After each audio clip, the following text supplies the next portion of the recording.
মহারাজ দেখেন, মহারাজজি দেখেন উনি নিজে কত অক্লান্ত পরিশ্রম করে আপনাদের জন্য প্রসাদের ব্যবস্থা বানাচ্ছে। আপনারা এই ভাগ্যটাকে কম ভাগ্য মনে করবেন না, এখানকার কত সৌভাগ্য। মহারাজের হাতের প্রসাদ, যারা নিজের জীবনকে ভগবানের সেবায় উৎসর্গ করে দিয়েছে। এই জগতে প্রসাদ, প্রসাদ কেমন জানেন? যদি কোনো মহাজনদের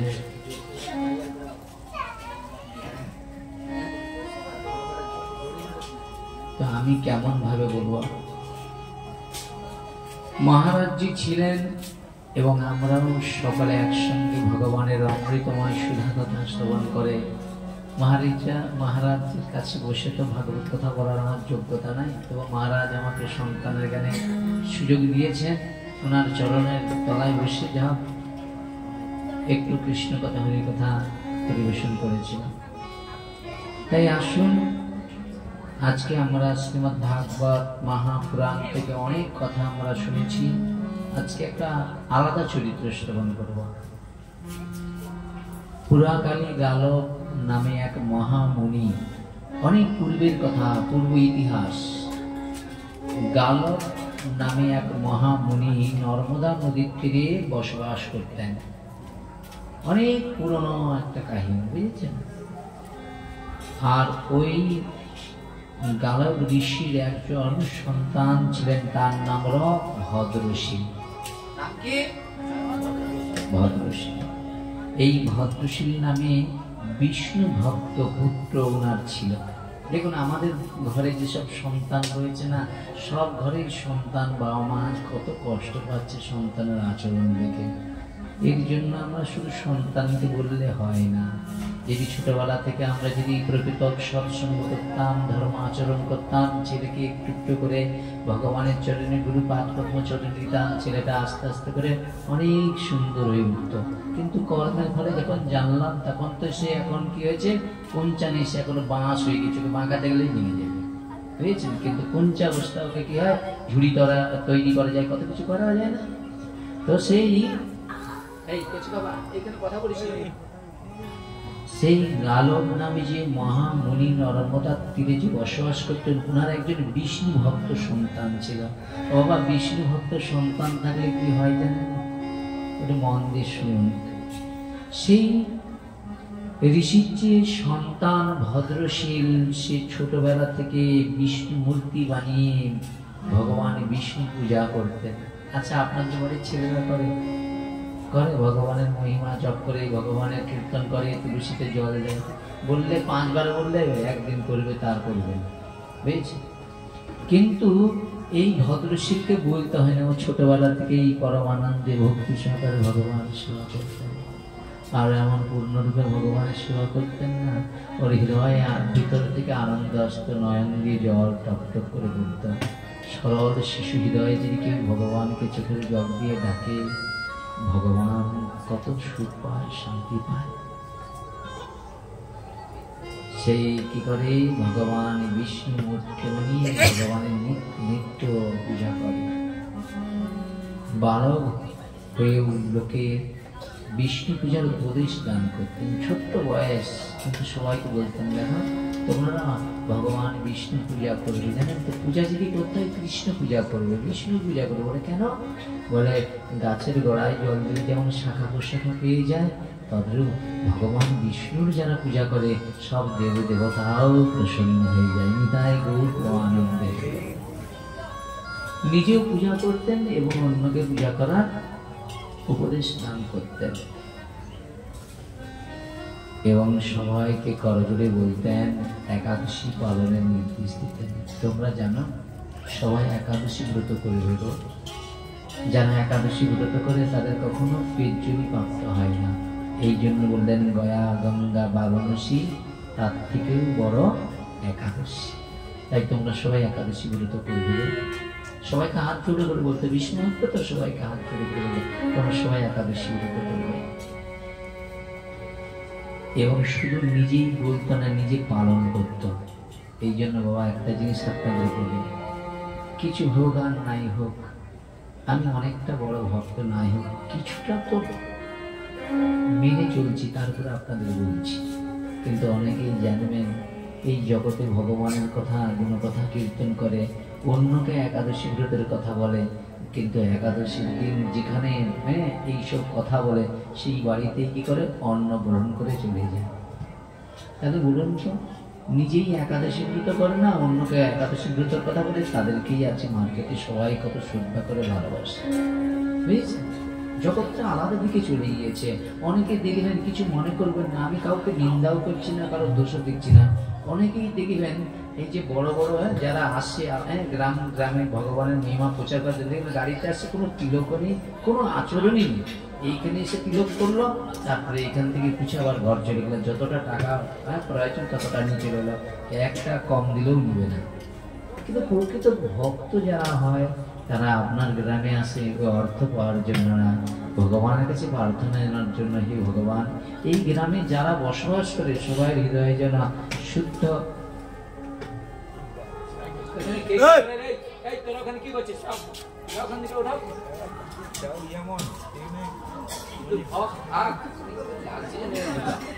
এখানে বসলো ঠাকুর মনে মঙ্গল করেছে, ও সেখানে যাবার মঙ্গল করেছে। দেখুন, কথাগুলো একটু হৃদয় দিয়ে ধারণ করার চেষ্টা করুন। চৈতন্য মহাপ্রভু কি করেছিলেন? আচরণ করে জগতে প্রচার করেছিলেন। তদ্রূপ জগতে আজকে প্রচার করার বহুজন আছে, কিন্তু আচার করে প্রচার করার জন খুব দুর্লভ। এবার আমি যে বলছি, আমি 100% খাঁটি নয় বাবা, কিন্তু একটু তো চেষ্টা করছি বাবা। কিন্তু জগতে অনেকে এই লাইনের মর্যাদায় রাখে না, তারা আপনাদের কাছে যায়, আপনারা কি করেন, তার সেই মিষ্টি দুটো কথা শুনে গেলেন, পরম আনন্দ পেলেন, চলে গেলেন, কিন্তু লাভ কি হবে বাবা? সেই জায়গায় দাঁড়িয়ে সেই ভক্তশীল সবাইকে একাদশী ব্রত করার জন্য হাত তুলে করে নিবেদন করত, ওকে বন্ধুগণ, ওকে পিতামাতা, সবাই তোমরা কৃপা করে না একাদশী ব্রত করবে। পরম পবিত্র একাদশী ব্রত, ভগবানের সব থেকে প্রিয় ব্রত একাদশী তোমরা করবে। এবং নিজে কি করতেন? সবাইকে ডেকে নিজে ব্রত করতেন, আর সবাইকে একসঙ্গে ব্রত কি করতেন? পালন করাতেন। এটা গৌর প্রেমানন্দে। তাদের এইখানে যে বাবারা মায়েরা দেখেন, এই যে ব্রত মাস 1 মাস ধরে এরা কি করেছে? পরিক্রমা করেছে। এই পরিক্রমা করার পরে এদের মানসিকতা হলো যে আমরা তো সারা জীবন যা একটু ভক্তি জগতে রয়েছি, কিন্তু অনেকেই তো এখানে ভক্তি জগতে থাকে না, তাই ব্রত আদি করে না। তাই আজকের এই দিনে সবাইকে ডেকে একটু ভগবানের কথা, একটু ভগবানের প্রসাদ এরা পেতে পেতে, যাতে এদের মধ্যে সেই শুদ্ধ ভক্তি লাভ হয়। এটাই কৃষ্ণ ভক্ত, এর হৃদয় বড়। এটা এই চিন্তাধারাটা কত উচ্চ মার্গে বলুন। কিন্তু মনে করতেন যে একটু ছোট করে এত বড় প্যান্ডেল, এত সুন্দর মাইক, এত সুন্দর পরিবেশ কিসের জন্য? যাতে আপনারা এখানে এসে পরম প্রীতির সহিত হরি কথা এবং ভগবান শ্রীহরির প্রসাদ এবং সাধু সঙ্গ মানে ভাগবতের সঙ্গ নিতাই গৌর। সেই ভদ্রশীল কি করলেন না, এইভাবে সবাইকে উপদেশ দিতে শুরু করলেন। পিতা একদিন জিজ্ঞাসা করলেন, আচ্ছা ভদ্রশীল, তুমি অতি ভাগ্যবান, তুমি অতি ভাগ্যবান, তুমি বলো তো, রোজ শিহরির পূজা করা, একাদশী তিথি পালন করা, এই ভক্তি কিভাবে তোমার হৃদয় উদয় হলো এত বাল্য বয়স থেকে? কি বাবা, এইগুলো কি সহজে হয়? অনেক বয়স হলে আপনারা বলুন, আপনাদের বয়সে কি ভক্তি ঘরে ভগবানের সেবা করেন, একাদশী ব্রত করেন? কেউ যদি আপনাদের চরণে ধরেও বলে, বাবা আপনার কল্যাণের জন্য, তোমার মনে হয় এতেও মনে হয় কোনো স্বার্থ আছে না, ও কেন আমার চরণে ধরে বলবে একাদশী ব্রত করতে? আজকের দিনে এমন একটা হয়ে গিয়েছে জানেন তো, আমরা হাতে পায়ে ধরে মানুষকে প্রচেষ্টা করছি যাতে মানুষ এই ব্রত করে ব্রতর ফল লাভ করতে পারে। নিতাই গৌর প্রেমানন্দের।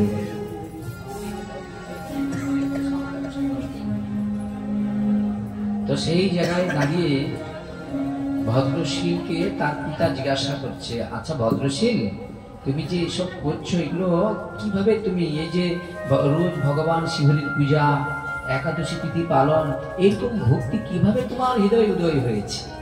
আরে ভক্তি তো সাধারণ জিনিস নয়, কি বাবা, ভক্তি কি অতি সহজ জিনিস? ভক্তি কোথা থেকে হয়? ভাগবতের সঙ্গ লাভ করার পরে মনে মনে চিন্তা হয়, হে ভগবান, কবে তোমার চরণাশ্রয় করব, কবে তোমার শ্রীচরণে নিজেকে আত্মনিবেদন করব। এই জগতে তোমাকে যদি না ভালোবাসা হয়, সেই ভালোবাসাটা অনেক কম হয়ে যাবে। এই জগতে সেই জন্যই সুখী যে তোমায় ভালোবাসতে পেরেছি। তোমাকে ভালোবেসে ধ্রুব প্রহ্লাদ আজ কত উঁচু উঁচু জায়গায় পৌঁছে গিয়েছে। তাই প্রভু গো, যারা তোমার চরণে ভক্তি লাভ করে তারা তোমার চরণ অনায়াসে লাভ করতে পারে। পিতা যখন জিজ্ঞাসা করছেন, ভদ্রশীল, তোমাকে পুত্র রূপে লাভ করে আমি অনেক ভাগ্যবান, কিন্তু তুমি এই বাল্য বয়স থেকে ভক্তি ভরে ভগবান শিবের পূজা, ভক্তি ভরে একাদশী ব্রত পালন, এইরকম ভক্তি তুমি কোথা থেকে পেয়েছো পুত্র? উত্তরে ভদ্রশীল বলতে লাগলেন, বাবা, আমি পূর্ব জন্মের কথা কখনোই ভুলি না। কি বললেন? পূর্ব জন্মের কথা আমি ভুলি না। আগের জন্মে আমি জমপুরীতে গিয়েছিলাম। কোথায় গিয়েছিল? জমপুরীতে।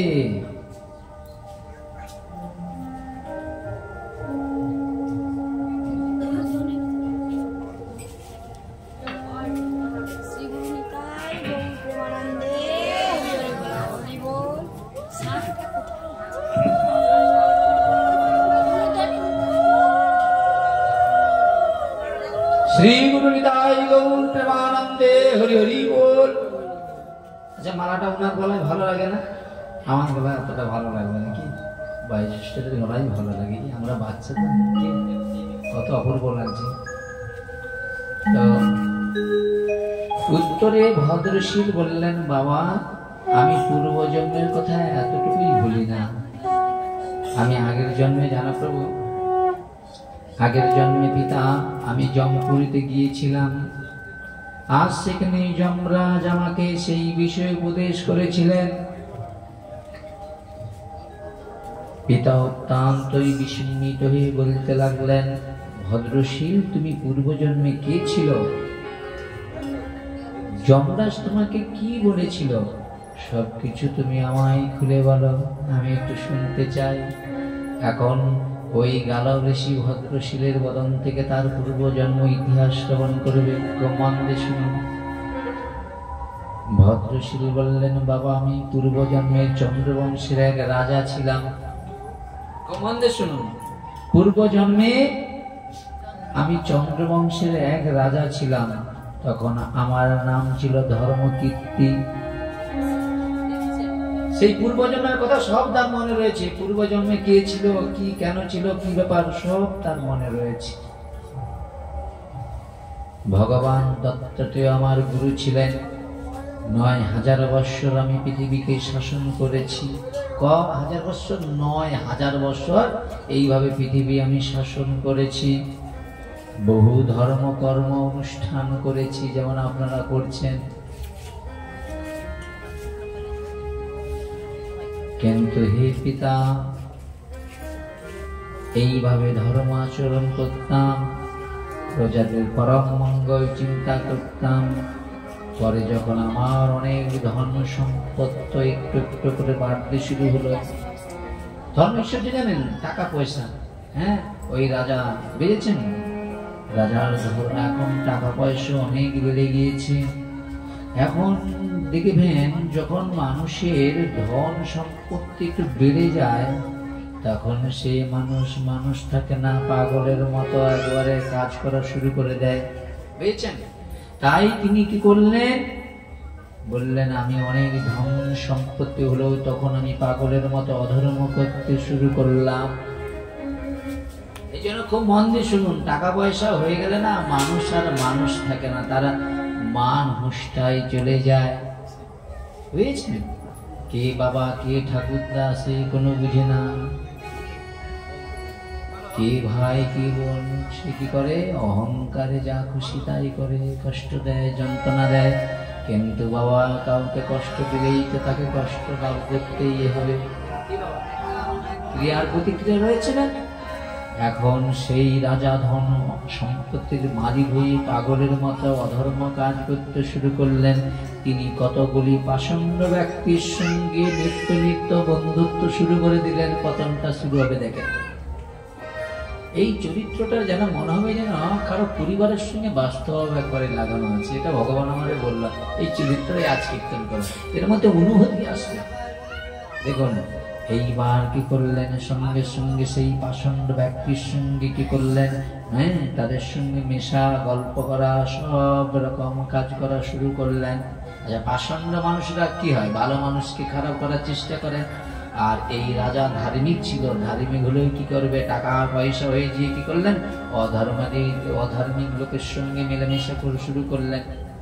আর বিনিময়ে কি হয়ে গেলেন না, তাদের সঙ্গে মিশতে মিশতে কথা বলতে বলতে আমার বহুদিনের অর্জিত সব পূর্ণ নষ্ট হয়ে গেল। মহাদেব বললেন, বৃক্ষের বীজ যেমন জলালো বাতাস পেলে যেমন অঙ্কুর প্রকাশিত হয়, হয় না বাবা? একটা বৃক্ষের বীজ দেখবেন, একটা ধানের বীজ আপনি ঘরে রাখবেন, ওটা অঙ্কুর হবে? অঙ্কুর হবে না। ওতে জল দিতে হবে, হ্যাঁ, তারপরে ওকে ভেজাতে হবে, তারপরে ওকে একটা জায়গায় ভালো করে রাখতে হবে, তারপরে তো অঙ্কুর প্রকাশ হবে। তার জল আলো বাতাস পেলে যেমন বীজ অঙ্কুর প্রকাশিত হয়, তদ্রূপ ভক্তের সঙ্গে ভগবানের কথা হৃদয়ে ধারণ করলেই হৃদয়ে পরম আনন্দ হয়, ভক্তি বীজের অঙ্কুর প্রকাশিত হয়। প্রেম শিবন নিদায় গৌর প্রেমানন্দে। এখন সেই পাষণ্ডের সঙ্গে কি করলেন, তাদের সঙ্গে গল্প করা, তাদের সঙ্গে কথা বলতে বলতে হ্যাঁ তাদের সেই বহু জন্মের অর্জিত সব পূর্ণতা নষ্ট হয়ে গিয়েছে। এই জন্য শাস্ত্রে বলছে, যার মুখে ভাই হরি কথা নাই তার কাছে তুমি যেও না, যার মুখ হেরি ভুলে যাবে হরি। এই জগতে অনেকেই সনাতন কুলে জন্মগ্রহণ করেছে, কিন্তু সনাতন পুরুষকে মানে না। তিনি মনে করছে আমার টাকা হয়ে গেছে, বাড়ি হয়েছে, ঘরে অনেক সুন্দর একজন স্ত্রী রয়েছে, আমি এখন নিজেই ভগবান হয়ে গিয়েছি। এই করতে করতে যখন তারা সব পুণ্য নষ্ট হয়ে গিয়েছে, বলে আমি আস্তে আস্তে যে সেই পুণ্যের বলে আমি যে ভক্ত ছিলাম, আস্তে আস্তে আমি কি করলাম, পাষণ্ড হয়ে গেলাম। মানে সজ্জনের কথা, ব্রাহ্মণ জনের কথা, বৈষ্ণব জনের কথা যিনি কর্ণপাত করছে না, মন্দে শুনুন। সে যে ভালো, যে আগে সৎ, রাজা হয়ে প্রজাদের জন্য যজ্ঞ করত, গুরু ব্রাহ্মণদের সেবা দিত, মায়ের বৎসরে একটা দিন এইভাবে গোপালকে নিয়ে সে কত সুন্দর মহোৎসবের ব্যবস্থা করত। আচ্ছা বলেন তো, এই যে এত সব কিছু ব্যবস্থা করেছে, এই পুণ্যটা কি উনার কেউ কাটিয়ে নিতে পারবে? এই কমিটির পুণ্যটা আজকে আমরা যারা এখানে এসেছি, সেই ভগবানের কথা শ্রবণ করবার জন্য, ভগবানের প্রসাদ পাওয়ার জন্য এসেছি, তাহলে আমরা কত কত জন্মের পুণ্যের ফলে এনাদের গৃহে আসার সৌভাগ্য লাভ করেছি। তাই গৌর প্রেমানন্দে হরি বল। সঙ্গে সঙ্গে সেই ভদ্রশীল তার পিতাকে বললেন, হে পিতা, আমি অসতের সঙ্গ করতে করতেই আমি সব পুণ্য নষ্ট করে পাষণ্ডে পরিণত হয়েছি। তাদের কুযুক্তি নিয়ে আমি যাগ যজ্ঞাদি পূর্ণ কর্ম সব বাদ দিয়ে দিয়েছি। অনেকে বলে না, বাড়িতেই অনুষ্ঠান করে বৈষ্ণব সেবা, ব্রাহ্মণ সেবা দিয়ে কি লাভ? আছেন না, তার থেকে 3 তলা বাড়ি করলে লাভ কি? যাওয়ার দিন ওই 3 তলা বাড়ি আপনার সঙ্গে যাবে না? যাবে। কিন্তু যদি আপনি এই ব্রত মাসে যারা ব্রত করেছেন এমন ভক্তকে সেবা দেন, ওই ভক্ত যদি সন্তুষ্ট হয়ে যায়, ওই পুণ্যটা আপনার পরিবারে কেউ ছাড় নিতে পারবে না। এই জন্য সংসারে তুমি থাকো, সংসারে থেকে স্বামী হয়ে স্ত্রী সেবা করো, স্বজন সেবা করো, পুত্র কন্যা সেবা করো, কিন্তু তার সেবা, ভগবানের সেবা বাদ দিয়ে করলেই সমস্যা। সারাদিনে 100 টাকা রোজগার করো, 10 টাকা ভগবানের সেবায় লাগাও, কিন্তু সংসারে যা রোজগার করলাম পরিজনদের দিলাম, পরিজন তোমাকে লাস্ট জীবনে বুড়ো আঙুল দেখাবে, যাও তুমি করো।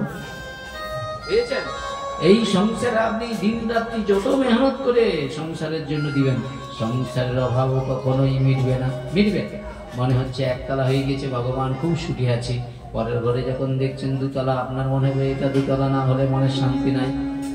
এবার স্বামীকে বললেন 2 তলা করতে হবে, সে দিন রাত্রে আরো খাটার চেষ্টা করলো, 2 তলা হয়ে গেল, বলে লোকজন বেড়ে গেছে, ওরে আবার 1 তলা দাও। এই তালা বাড়াতে বাড়াতে ওরে একদিন নিজের তালা ফেটে গিয়েছে। পৃথিবী ছেড়ে চলে গিয়েছে, বুঝেছেন? এবার তোমার সেই তালা খোলটা ফেটে গিয়েছে, এবার সারাতে গেলে তোমাকে সেই জায়গায় নিয়ে যেতে। কিন্তু বংশের ছেলে যদি সেই খোল বাজানো জানে, তাহলে সেই খোলটা তালা ফেটে গেলে সে খোল সারাতে যাবে, নাহলে পড়ে আছে, বাবার জিনিস পড়ে আছে। ঘরে কত ভাগবত আছে, সব দড়ি বাঁধা হয়ে আছে, একবারও দড়ি খুলে দেখেনি যে বাবা যে গীতা ভাগবত পড়ে দাও। আমরা সনাতন কুলের মানুষ, সনাতন কুলে জন্মগ্রহণ করেছি। আমার পিতা নিত্য নিত্য ভগবানের সেবা করতো, নিত্য নিত্য ভাগবত কথা কীর্তন করতো। তাহলে বাবার গ্রন্থটা একবার পড়ি করে, তুমি যদি পড়বে তাহলে সেখানে তাস খেলবে কে? সেখানে অসৎ সঙ্গে যাবে কে? এই জন্য সংসারে কর্তব্যকে বলে সন্ধ্যার সময় সব বৌমা টৌমাকে নিয়ে পরিক্রমা করে এইবার নিজেকে বেশি নয় 10 মিনিট ভগবানের কথা কীর্তন করা কর্তব্য। সেগুলো আমরা করছি না। এই জন্য সংসারে সবাইয়ের মধ্যে একটা অসৎ লক্ষ্য আমরা দেখতে পেয়েছি। আজকে সবাই দেখুন না, আপনার বাড়ির ছেলে মেয়েরা দেখুন, এইখানে কয়েকজন কতজন ইয়ং ছেলে মেয়ে আছে, আপনারা বুকে হাত দিয়ে দিবেন, সবাই আছে এখানে ইয়ং মেয়ে। ওই ও ভাগ্যবান কন্যা বসে আছে দেখেন, আর সব মোবাইলে আসক্তিতে ডুবে গিয়েছে। কে মোবাইলে দেখুন, মোবাইল নিয়ে পড়ে আছে। এখানে যে ভাগবত আছে এখানে কোনো নেই। তাহলে এদের জীবনে কি লাভ হবে আপনারা বলুন? বুঝেছেন? এদের সর্বনাশটা এদের পিতামাতা কি করেছে, একটা করে বেশ হাতে ছুরি দিয়ে দিয়েছে, ওরা সব খুন করে দিবে আপনাদেরকে। কিন্তু ওই ছুরিটা যদি ডাক্তারের কাছে থাকতো কি হতো? প্রাণ ফিরিয়ে দিতে পারতো। আজকে সংসারের সবাই ওইখানে ওরা বসেছিল, আমি লাই তোরা আয়, এখানে বসে হরিকথা শুনে নাই খাওয়া। দেখেছেন? আমি আসছি বেকার জন বলছি, অনুরোধ করে আর কোনো শুনে। কিন্তু প্রকৃত ভাগবত কাদের জন্য বলছে? 8 থেকে 80 বছর সবাই ভাগবত ধর্মকে আশ্রয় করতে হবে। কিন্তু প্রহ্লাদ বলো, ধ্রুব বলো, খুব বাল্য বয়সে ভগবানকে পেয়েছে। তাহলে এই অল্প বয়সেই ধর্ম আচরণ করলে ভগবানকে অতি সহজে পাওয়া যায়। কিন্তু সেই সময় এখানে নাই। কি সেই জায়গায় দাঁড়িয়ে কি করলেন? সব অধর্ম কাজ করতে শুরু করলেন, আর সব পূর্ণ কর্ম সব বাদ দিয়ে দিলেন। তাহলে বাড়ির কন্যাদেরকে কি করতে হয়? পিতামাতাদের কর্তব্য দেখ, 365 দিন 1 বছর হয়, কিন্তু 365 দিনে 1 বছর, কিন্তু আমরা তো 1 বছর ভাগবতের সঙ্গ করার সুযোগ পাই না। আজ পিতামাতার কর্তব্য কি? ছেলে মেয়ের মোবাইলগুলোকে নিয়ে কেড়ে আগে যাও, ওখানে বসো, ভাগবতকে প্রণাম করো। পিতামাতা যদি না তাদের শিক্ষা দেয়, ওই মেয়েটা যাদের ঘরে বিয়ে দিবে, ওই মেয়েটা ওই রকম আচরণ করবে। ওর গর্ভে ছেলেরাও সব ভুল পথে পরিচালিত হয়ে সংসারটাকে পুরো ধ্বংসে ফেলে দিবে। আজকে সবচেয়ে বড় কথা, মানুষের মনের মধ্যে আনন্দ নাই, হাসি নাই, সবাই একটা জিনিসেই ডুবে রয়ে গেছে। এই জন্য আমি দেখুন, অনেকে আমাকে খারাপ ভাবতে পারে, আমি চাই যাতে মানুষের মঙ্গল হয়, মানুষের হাতে বাইরে করে চেষ্টা করছে যাতে মানুষ সঠিকটা বুঝতে পারে।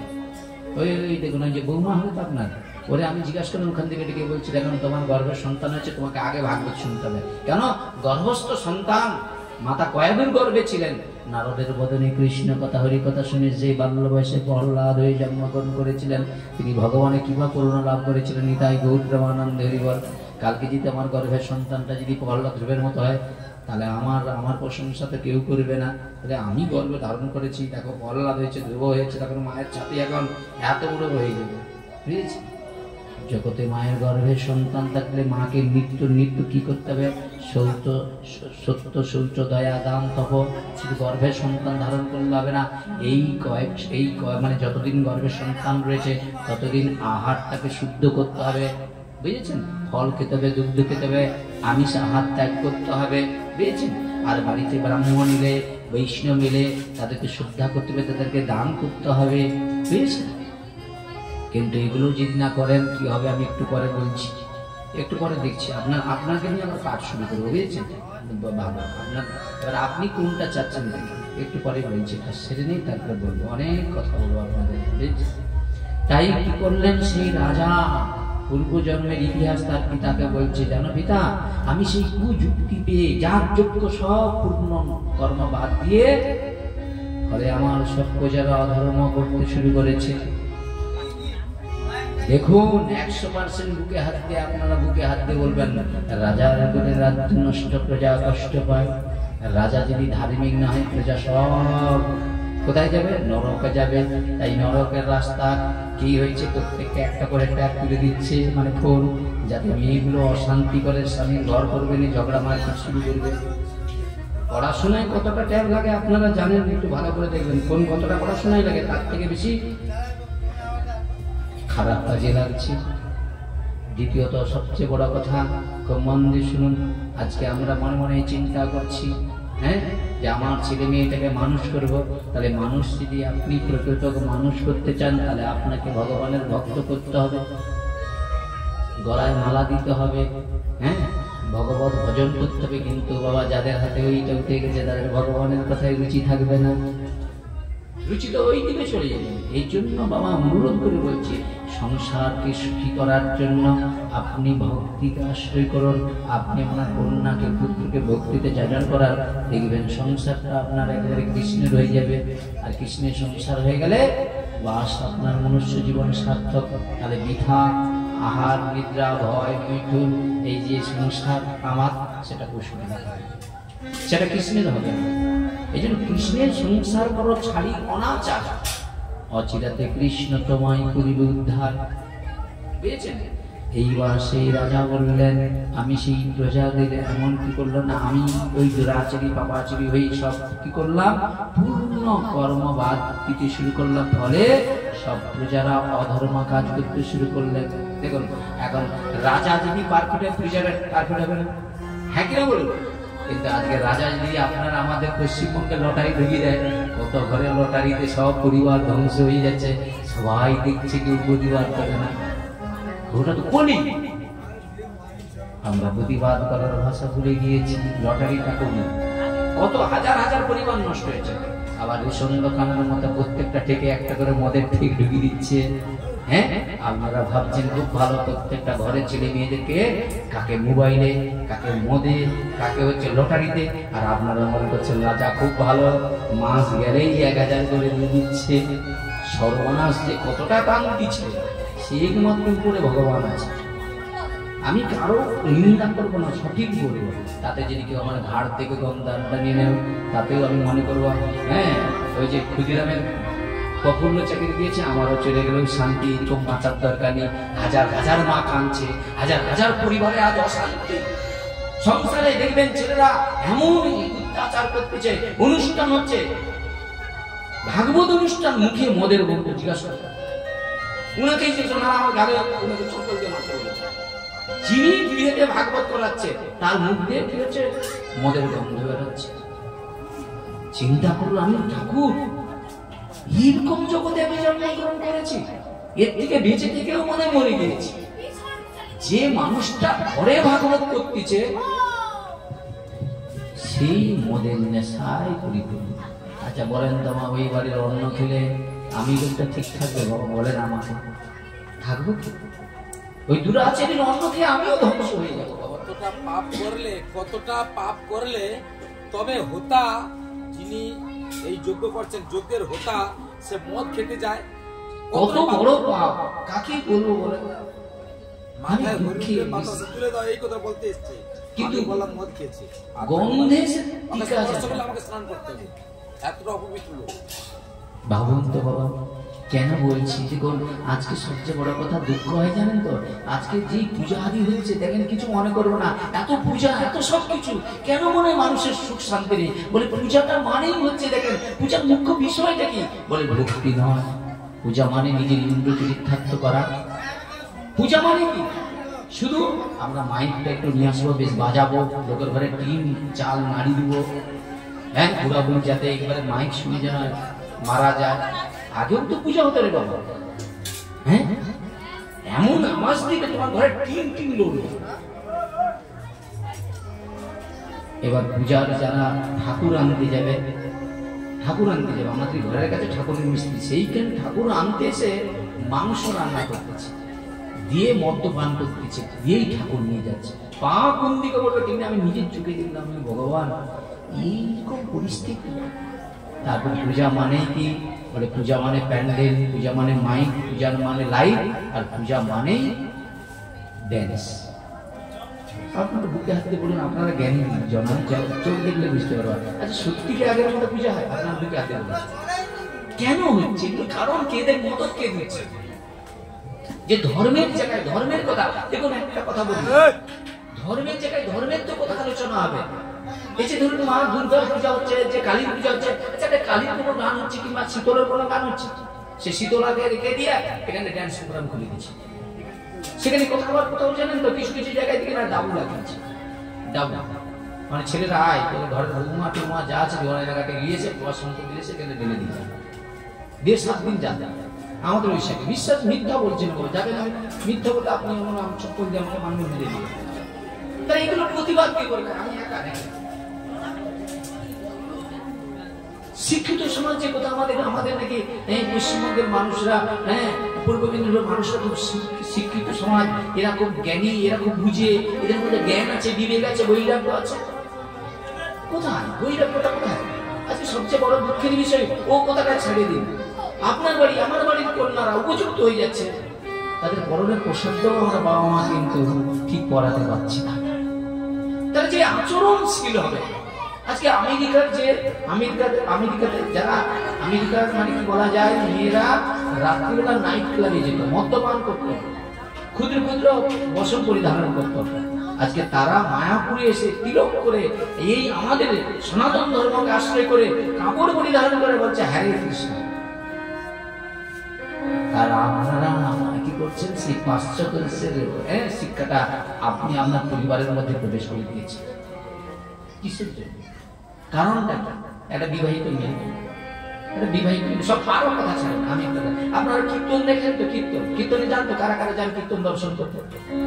এখন যিনি কীর্তন পরিবেশন করবে সে কীর্তনিয়ার দিকে তাকানো যাবে, তারও সেই পিঠ কাটা জামা, তারও আচরণ দিকে ওই আপনার বাড়ির মেয়ে বলে, সে যদি কীর্তন করে যদি সেরকম পোশাক পরিধারণ করে, সে নাকি লক্ষ্মীর শিক্ষা। আমি তো ভাবি, সত্যি বাবা আমি ভাবি, কিন্তু জানেন শাস্ত্রে বলা হচ্ছে শূদ্র এবং নারী, এদের এই সব কাজ করা যাবে, কিন্তু এখন কিছু করার নেই বাবা। যদি কোনো বলে আমাদের নারী সমাজকে মনে হয় খারাপ চোখে দেখছেন, না, এটা বেদে বলা আছে। কেন বলা আছে এটা তো জানতে হবে। মায়েদের কাছে ইন্দ্রের পাপ রয়েছে। কার পাপ? ইন্দ্রের পাপ। আর সেই কারণে শাস্ত্র সিদ্ধান্ত দিয়েছে যে ওই অবস্থায় পতির কাছে পত্নী শুতে পারবে। বুঝেছে? ভগবানের সেবা তো দূরের কথা রে বাবা, এই জন্য বলছে 7 দিন নিষেধ। আচ্ছা বলুন তো, আমি যদি একটা মেয়ে ছিল ওই কীর্তন প্রচার করি, 30 দিন আমি কীর্তন প্রচার করছি, আমি কোন অবস্থায় এই আসনে আসছি? আপনাকে জল ছড়িয়ে কত ভক্তি সহকারে নিয়ে আসতেছেন, কিন্তু আপনারা একবার উপলব্ধি করে যাওয়ার চেষ্টা করেছেন? সমাজে কি যাচ্ছে? সমাজ মানুষ তো মনে করে ভাগবত একটা লীলা চরিত্র শুনলো, ধৈর্য দিল, বাস্তবটাকে লক্ষ্য করছে। আচ্ছা আপনাকে বলি, আচ্ছা আমি তিলক করেছি, শিখা রেখেছি, আচ্ছা এটা কিসের জন্য বলুন তো? এটা কিসের প্রতীক? ত্যাগের প্রতীক তো, এটা স্বীকার করেন। আর এই তিলক আর শিখা তো ত্যাগের প্রতীক নাকি? আচ্ছা আমি এখানে বসে যত কথা বলি, আমার কথার সঙ্গে যদি আমার বাক্যের মিল না থাকে, আপনার এই কথার গুরুত্ব থাকবে? আচ্ছা আপনারাই বলুন, এই জগতে একটা মানুষ যদি কারো বাড়িতে মজুর খাটতে যায় 500 কি 1000 পেতে পারে, আর এর বেশি তো না। আচ্ছা 1000 টাকা যদি কেউ রোজগার করে রোজ, তার সংসারটা ভালো চলবে না? চলবে, আরামসে চলবে। কিন্তু একদিন কীর্তনিয়া বলেন, কীর্তন করলে 60,000 70,000 টাকা করে চায়, আপনারা দেন।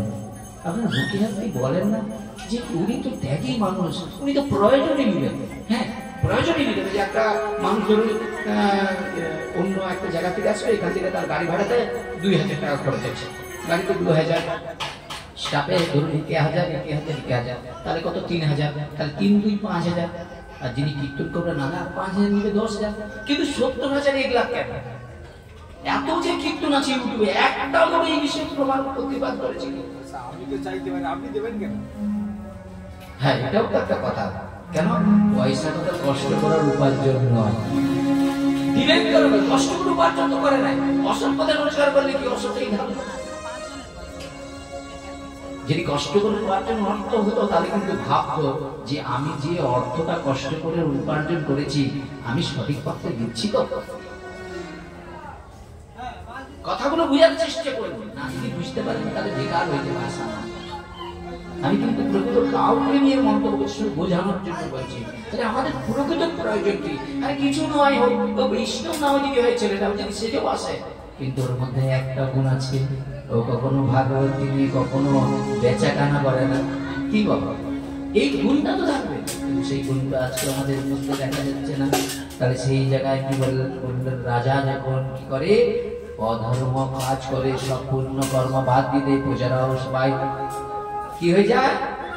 ধার্মিক প্রজারা অধার্মিক হয়ে যায়। এবার একটা কথা বলি, আজকে ধরুন আমি সঠিক প্রচার করতে যেখানে যাচ্ছি সেখানেই আমাকে কষ্ট পেতে হচ্ছে, কিন্তু যারা অর্থ নিয়ে যাচ্ছে, যারা আপনাদের কাছে আসতেছে, তাদের এত সমস্যা নেয় কেন? বলে ওই যে কলি যুগে যদি সৎ কথা বলো সাজকাহিত লাঠা মারে, মানে কলি আমাকে শুধু পাপে ঠেলে দিবে, ঝগড়ায় ঠেলে দিবে, বিপদে ঠেলে দিবে। এটা হলো কলির স্বভাব। এদেরকে ভালো করতে চাচ্ছে না, ভালো হতে দিবে না। এদের স্মৃতিটাকে কি করবে? একবারে কলি পরিচালনা করবে। এই জন্য কলি বলছে এদেরকে তুমি খারাপে ঠেলে দাও। বুঝেছেন? এই করতে করতে তিনি কি করলেন? অধর্ম কাজ করতে শুরু করলেন। প্রজাদের প্রত্যেকের অধর্মের 6 ভাগের 1 ভাগ রাজাকেই গ্রহণ করতে হলো। তো মন দিয়ে শুনুন, আপনার বাড়ির ছেলেটা যদি অসৎসঙ্গ করে, বুঝেছেন? এখন অসৎসঙ্গ করেছে, করে কি রাত্রিবেলা কি করছে? সুরাপান করেনি, কিন্তু যে মোটরসাইকেলে চাপছে সে সুরাপান করছে। এখন পুলিশ ধরে নিচ্ছে, ওই দুজনকে ছাড়বে। চোরের সঙ্গে থাকলে চোর। রাজা যিনি কোনো পাপ কাজ করে, রাজার থেকে থেকে প্রজারা পাপী হবে। এই যে পাপের 6 ভাগের 1 ভাগ রাজাকেও নিতে হবে। এই জন্য ভাবুন বাবা, আমাদের পরিস্থিতি কোথায়? এত পাপ, এত সবকিছু, সামান্যতম ঘটনা, এগুলো কোনো কিছু না। তাদের ঘরে মেয়েটাকে দর্শন করে বেরিয়ে দিচ্ছে, বলে সামান্য ব্যাপারে কোনো কিছু প্রতিবাদ করা যাবে না। তাহলে কালকে ওদের ঘরে হচ্ছে, কালকে আমাদের ঘরে হবে, তখন আরেকজন বলে ওটা সামান্য ব্যাপার। এই জন্য অনুরোধ করছি, হাতি পায়ে ধরে বলছি, কিছু হোক না হোক, আমরা আমাদের জায়গাগুলো তো আমাদেরকে ঠিক রাখতে হবে। সেই জায়গায় দাঁড়িয়ে বললেন কি? বললেন তারপর একদিন আমি সৈন্যদের সঙ্গে নিয়ে বনে বিজয় বেরিয়ে পড়লাম।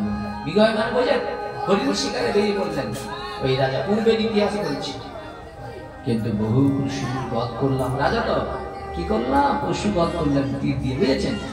আর তারপর আমি ক্ষুধায় তৃষ্ণায় কাতর হয়ে ক্লান্ত হয়ে গেলাম কোথায়? না, রেবা নদীর তীরে। নদীটার নাম হলো রেবা। সেই নদীর তীরে গেলাম। প্রখর রোদ, ভয়ঙ্কর রোদ, তপ্ত সেই নদীর জলে আমি স্নান করলাম। মানে এত গরম, তো গরমে সহ্য করতে না পেরে তখন ওই রেবা নদীর মধ্যে নেমে গিয়ে স্নান করতে শুরু করলাম। আর যেই স্নান করে রাজা যেই উঠে এসেছে, দেখলো আমার কোন সৈন্য তিনি দেখতে পেলেন না। মানে ওই নদীতে যখন স্নান করলো, স্নান করে উঠে এসে দেখে না ওই রাজার সঙ্গে যত সৈন্য আদি ছিল তাদের কাউকে দেখতে পেলেন না। চিন্তিত বিষয় প্রাপ্ত হলাম, মানে চিন্তায় তাদের খুঁজতে খুঁজতে ক্ষুধার্ত হয়ে পড়লাম। অন্ধকার হয়ে গেল, অন্ধকার নেমে এলো বাবা।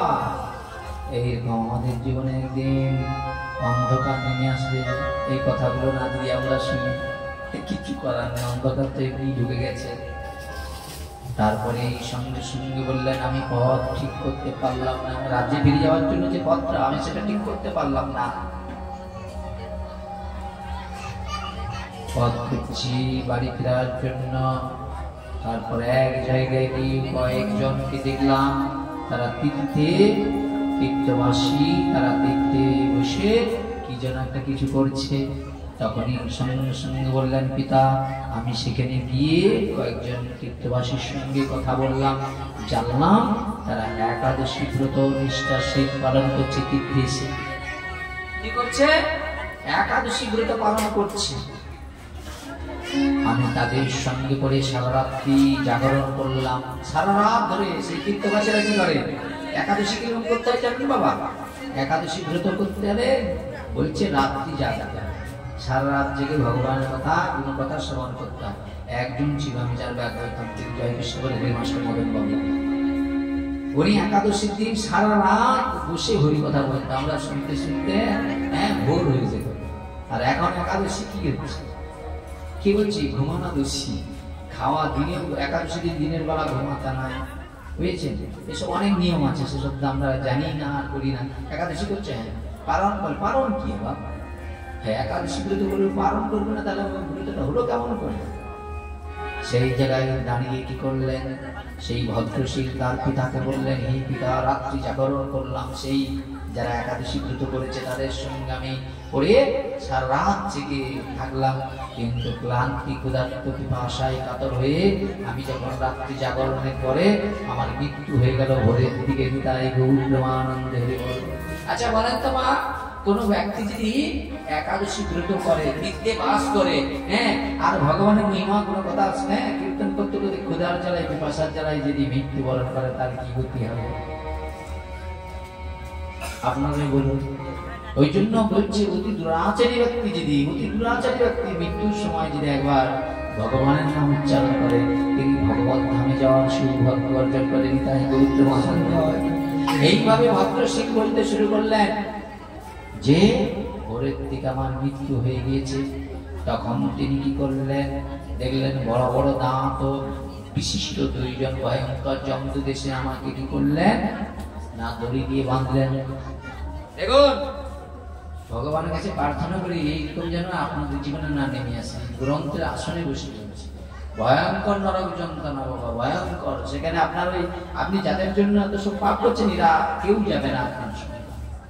আপনি যাদের সুখের জন্য এত মিথ্যা কথা বলছেন, চিটিংবাজি করছেন, দুনমনি করছেন, প্রয়োজনের অধিক নিয়ে সেদের সুখে দিচ্ছেন, এরা কেউ সেদিন যাবে না। আচ্ছা, তার প্রমাণ আপনারা সবাই জানেন তো, রত্নাকর দস্যু ছিল না? হ্যাঁ, রত্নাকর দস্যুর কাহিনীটা আপনারা জানেন তো? হ্যাঁ, যখন ব্রহ্মাজি বললেন, আরে রত্নাকর দস্যু, তুমি যে এত পাপ করছো, হ্যাঁ, তোমার এই পাপের ফল কি লিখবে? কারণ আমার বাবা মা, আমি যাদের জন্য করছি, স্ত্রী পুত্র, বলে যা একবার জিজ্ঞাসা করে এসো।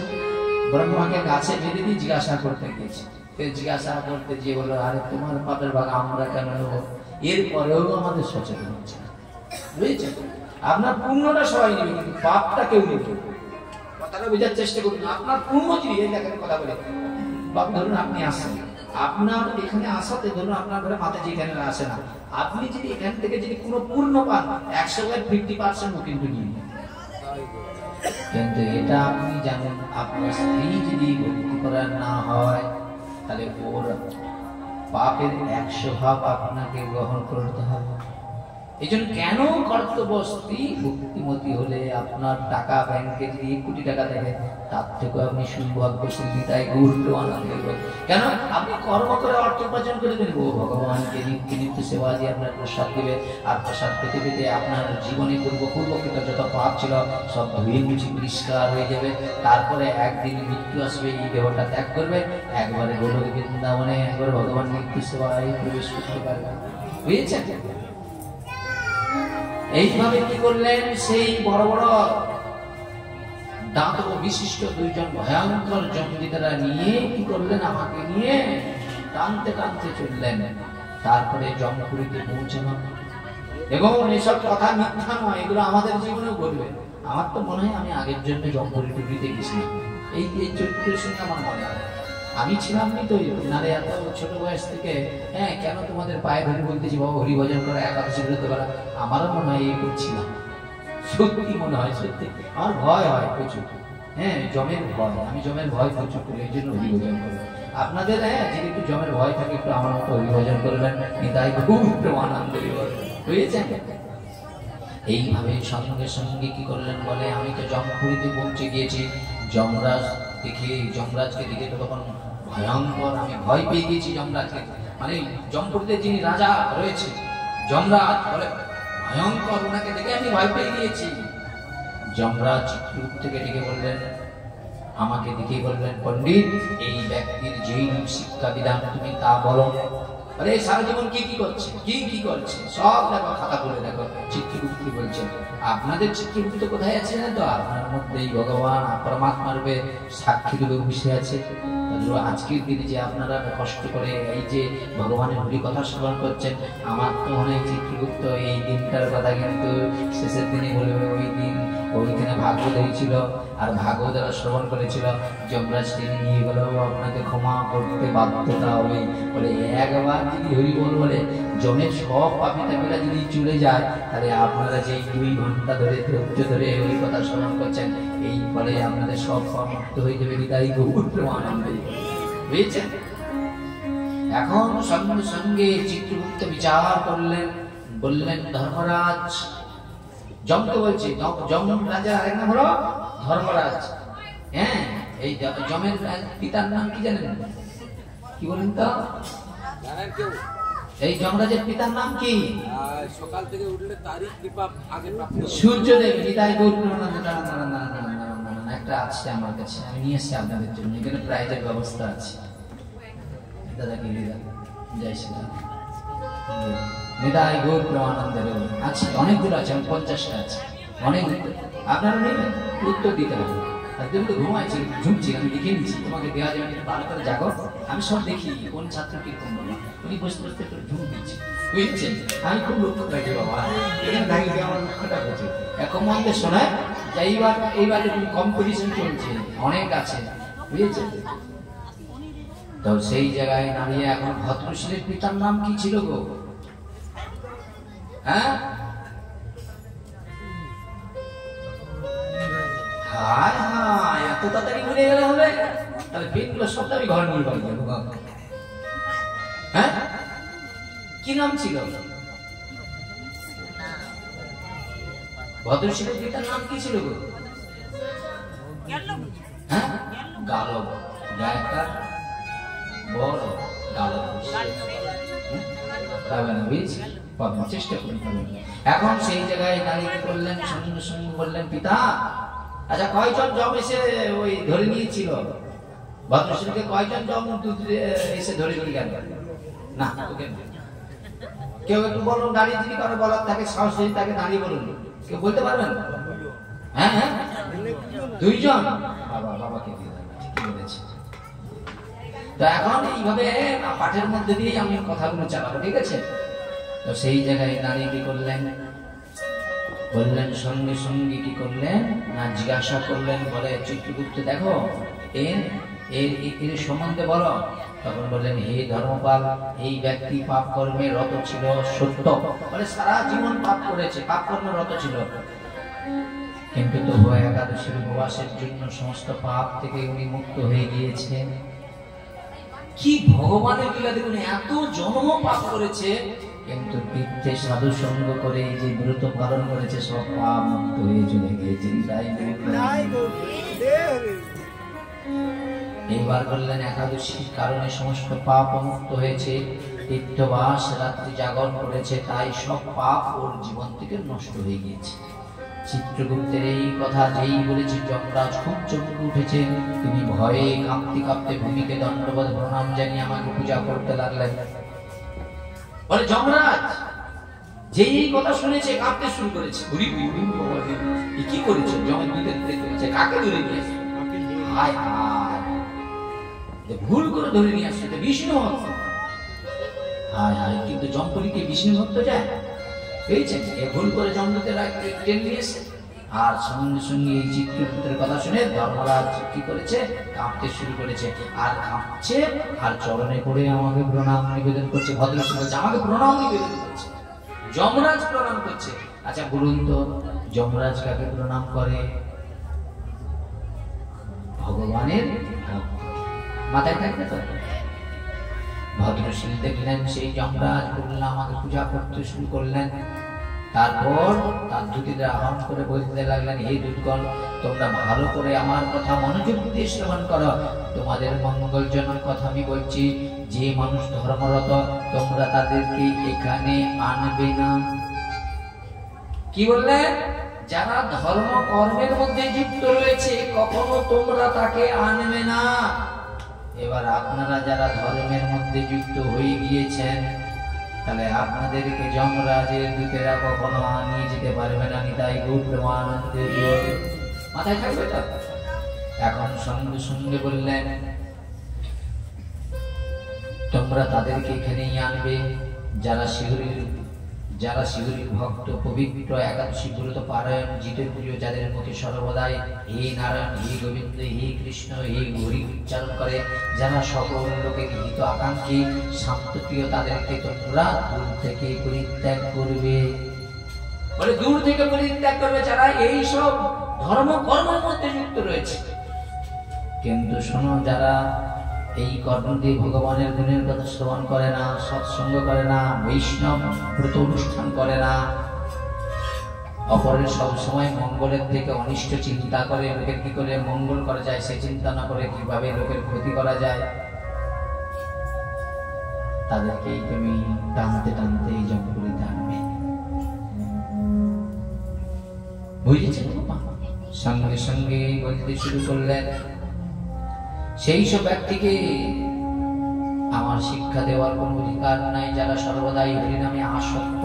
বলে যারা ভগবানের কথা শোনার প্রতি আসক্তি রয়েছে, সর্বদাই হরি কথা শ্রবণে আগ্রহী, যারা প্রাসঙ্গগণের সঙ্গ করে না, যারা সৎসঙ্গ করে, ভক্তদেরকে দেখলে যারা শ্রদ্ধা করে, সাধু সেবা করে, অতিথিদের সেবা করেন, তাদেরকে পরিত্যাগ করবে। একবার সুন্দর করে বলে দিলেন, দেখুন এবার আপনি সনাতন কুলে জন্মগ্রহণ করে কি করবেন আপনার ব্যাপার। আমার বলার কথা আমি বললাম। বললেন, হে বিজ্ঞান, তোমরা শুধু তাদেরকেই আমার কাছে ধরে আনবে যারা উগ্র স্বভাব। উগ্র মানে জানেন, অল্পতেই রেগে গিয়ে যাকে থেকে যা খুশি বলে দেয়, বুঝেছেন? এই জন্য বলা আছে, হে রাজন, কলিযুগের মানুষের মন সর্বদাই উত্তেজিত থাকবে। বলে কেন উত্তেজিত থাকবে? বলে একাদশী পূর্ণিমা সব দিন শুধু আহার গুলো যা খুশি তাই করবে। আপনারা একাদশী পারেন? সবাই করেন? করবেন না। একাদশীর দিন সব সময়, একাদশীর আগের দিন, একাদশীর দিন, একাদশীর পরের দিন, এই 3টা দিন যদি আপনারা মানার চেষ্টা করেন, তাহলে মাসে 6 দিন মানা হয়ে যাবে। 6 দিন কিন্তু আপনারা সঠিক পথ শুরু করবেন। তাহলে 6 দিন করতে করতে একদিন যদি ভগবান কৃপা করে দেয়, দেখবেন সারা জীবনের মতো আপনার দেহটা পবিত্র হয়ে যাবে। এই জন্য গুরুদেব বলে, দেখো যা কিছু খাবে গোবিন্দকে দিয়ে খাবে। এই জন্য গোবিন্দকে দিতে দিতে যখন প্র্যাকটিস হয়ে যায়, এইগুলো তো গোবিন্দকে দিয়ে যাবেন, থাক আজকের মতো, আজ থেকে ওটাকে আমি সারা জীবনের মতো ত্যাগ করবো, করে নাই। তো আপনি যদি এখন থেকে চেষ্টা করেন, দিতে শুরু করেন, দেখবেন একদিন আপনার জীবন থেকে পুরো সব চলে যাবে। এই জন্য আমরাও কি এর সঙ্গে একবারে মায়ের গর্ভ থেকে পড়ে হয়ে গিয়েছি নাকি? আপনাদের মতোই আমরা এই শ্রোতা রসনে ছিলাম। এই সাধু সঙ্গ করতে করতে, সাধু সেবা করতে করতে, তাদের কৃপা পেতে পেতে আপনাদের চরণের তলায় এসে বসতে পেরেছি। এটা গৌর প্রেমানন্দের কথা। এইভাবে বলতে শুরু করলেন, বলছি যারা ভক্তের অনিষ্ট করে, আপনারা কখনো করেন নাকি? ভক্তের কখনো অনিষ্ট চাইবেন না, কিন্তু লোকের সঙ্গে কলহল মাথায়। বলে এক ধরনের প্রকার আছে, দেখবেন ভক্তের অনিষ্ট চায়। আমার বাড়িতে গ্রামে ধরুন কেউ ভাগবত করতে আসে, তো সেই এসে গন্ডগোল বাড়িতে পাঠক উল্টা পাল্টা বলতে শুরু করবে, হাজার খুশি বলবে, বুঝেছে? এইরকম তার কর্মরত থাকে, বুঝেছেন? বলছে যারা সবসময় কলহল বাধায়, একাদশী ব্রত পালনে একান্তই করা পক্ষ নয়, পরনিন্দা করে, ব্রাহ্মণদের ধন লোভ, যাদের ব্রাহ্মণদের ধনের প্রতি যাদের লোভ, বুঝেছেন? যারা হরি ভক্তি বিমুখী, যারা ভগবত বিগ্রহকে দেখে শ্রদ্ধাবত প্রণাম নিবেদন করে না। অনেকে দেখবেন ওইখানে যে গোপাল আছে, একবারও কি মনে হয় যে আমার গ্রামে আজকে অনুষ্ঠানে গোপাল এসেছে? বেশি নয়, গোপালকে যদি আপনি 1 টাকা দিয়েও প্রণাম করতেন, তো গোপালকে সবচেয়ে খুশি হত। কিন্তু আমরা সেটা করি না। বলে ওখানে প্রণাম করতে গেলে বাবা ঠাকুর যে ঠাকুর নিয়ে আসে, ওখানে দক্ষিণ দিয়ে প্রণাম করতে হবে। এগুলো ভাববেন না। দ্রৌপদী এইটুকু কাপড় দিয়েছিল ভগবানের হাতে, ভগবান তাকে অনন্ত দিয়েছিল। ওই জন্য সবসময় মনে করবেন ভগবানের প্রণাম, ভগবানের কাজে সবসময় কার্যত করবেন না। তো সেই জায়গায় নারী বললেন, যারা ভগবত বিগ্রহকে দেখে শ্রদ্ধা করার হয় না, যারা মন্দির দর্শনে যাদের আগ্রহ নেই, মন্দির দর্শন, মায়াপুর, জগন্নাথ ধাম, বৃন্দাবন যাদের যাওয়ার আগ্রহ নাই, অন্যের অপবাদ করে বেড়ায়, তাদেরকে সবাইকে বেঁধে এই জঙ্গলিতে নিয়ে আসবে। তাহলে এক জায়গায় বললো কাদেরকে আনবে না, কাদেরকে আনবে, বুঝেছেন? এবার দেখুন আপনারাই বুকে হাতে বললেন আপনি কোন দলের মানুষ। আমি বলবো না, আপনি নিজেই চিন্তা করেন। আর যদি মনে হয় যে ভুল আছে আমার জীবনে, যে আমি এই যে পবিত্র একাদশী ব্রত পালন নয়, জিতেন্দ্রিয় নয়, সদা সর্বমুখে সর্বদাই হরি না, হে হরি হে নারায়ণ হে গোবিন্দ বলি না, সকলে মঙ্গল চিন্তা করি না, শাস্ত্র শ্রবণ করি না। এবার আপনি চিন্তা করে দেখবেন, আমাকে চিন্তা করতে হবে, আমি শুধু আপনাদের কাছে ঠেলে রাখলাম। আপনি ঘরে যে আজকে শুইতে শুইতে মনে করবেন আমি এই কাজটা করেছি না এই কাজটা করেছি। কোন কাজটা? যে লোকের সঙ্গে কলহ বাঁধা, উগ্র স্বভাব, ভক্তের অনিষ্ট, একাদশী ব্রত পালন করি না, পরনিন্দা করি, ব্রাহ্মণের ধরন লাভ পাওয়ার চেষ্টা করি, হরিভক্তি বিমুখী, ভগবত বিগ্রহ থেকে শ্রদ্ধা করায় প্রণাম করি না, মন্দির দর্শন করতে যাই না, আর অন্যের অপবাদ করে বেড়াই, বলছে তাদেরকে এই বেঁধে নিয়ে আসবে। এবার আপনি বুকে হাতে বলেন, আমি কি দেখে বলবো আপনি কোন জায়গায় আছেন? এবার আপনি মনে মনে চেতেন। এবার আপনি যদি মনে করেন যে আমি ভুল পথে আছি, তাহলে এখন থেকে ভগবানের কাছে ক্ষমা চেয়ে নিন, ভগবান আপনাকে ক্ষমা করে দেবেন, এটাই গৌর প্রেমানন্দ বল। কিন্তু আপনি শুনলেন, শোনার পরে যদি বলেন না এখান দিয়ে ঘুরালাম, ঘরে যাওয়ার সময় এখানটা ছেড়ে দিয়ে চলে যাবো, শেষের দিনে কিন্তু আপনাকে কষ্ট পেতে হবে। কি বল একটু করবো, আমি বলিনি যে আমাদের মতো অত বেশি চেষ্টা করা করে, আমরা তো বেশি একটু সাজছি, আপনি ঘরে বসে বলতে আমার মতো আওয়াজ দরকার, বুঝেছে? এইবার বললেন যমরাজের মুখে সব কথা শুনি আমি তো আর পাপ কর্মের জন্য অত্যন্ত অনুশোচনা করতে শুরু করলাম। অনুশোচনা দেখেছেন? এই অনুশোচনা যদি করেন এখানে বসে বসে যে ভগবান আমি সত্যি অপরাধী, অনুশোচনা করে মনে মনে, ওটা আমিও করতাম। ওই অনুশোচনা আগুনে দেখবেন সব পাপ হয়ে যাবেন। একদিন পবিত্র হৃদয়ে ভগবানের উচ্চারণ নাম উচ্চারণ করতে পারেন, নিতাই গৌর প্রেমানন্দে হরি হরি বল। এইভাবে যদি কেউ পাপ করে অনুশোচনা করতে যে বাবা আমি ভুলটা করে ফেলেছি, তারপরে আমি সূর্যের মতো উজ্জ্বল দেহ লাভ করলাম, একটি দিব্য বিমানে চড়ে আমি যমরাজ দিব্যলোকে আমাকে পাঠিয়ে দিলেন। পরিকল্প সেখানে অবস্থান করবার পরে ইন্দ্রলোকের স্বর্গে নেমে আসি, সেখানে বহু কাল যাবৎ সেখানে অবস্থান করলাম। তারপরে পৃথিবীতে এসে সদাচারী মহান ব্রাহ্মণ কুলে আমি জন্মগ্রহণ করেছি। বুঝলেন? বলেন নিতাই গৌর প্রেমানন্দে হরি হরি বল। এই জন্য কেন ব্রাহ্মণ কুলে জন্ম হয়, কেন বিষ্ণু কুলে জন্ম করানো হয়? কি আজকে বলুন তো, আপনার বাড়ির কন্যাটা তাকে বিবাহ দিয়েছে, ওর গর্ভের সন্তানটা, আবার ওই রূপে একটি কন্যা ভক্তের বাড়িতে, সেও সন্তান কি করেছে, এই পৃথিবীতে প্রসব করেছে। আচ্ছা দেখেন, দুইজনের সন্তান কি সমান হবে? সে একেবারে কি করেছে, প্রসাদ খেয়ে খেয়ে দেহ পূর্ত করেছে তার সন্তান। আর যে ছেলেটা যে ঘরে ধরুন প্রসাদ হয় না, সে যা খুশি তাই করছে। তাহলে দুটো সন্তানের মধ্যে দেখবেন একটু পার্থক্য আপনি দেখতে পারেন, কুড়িকাল হলেও দেখতে পারেন।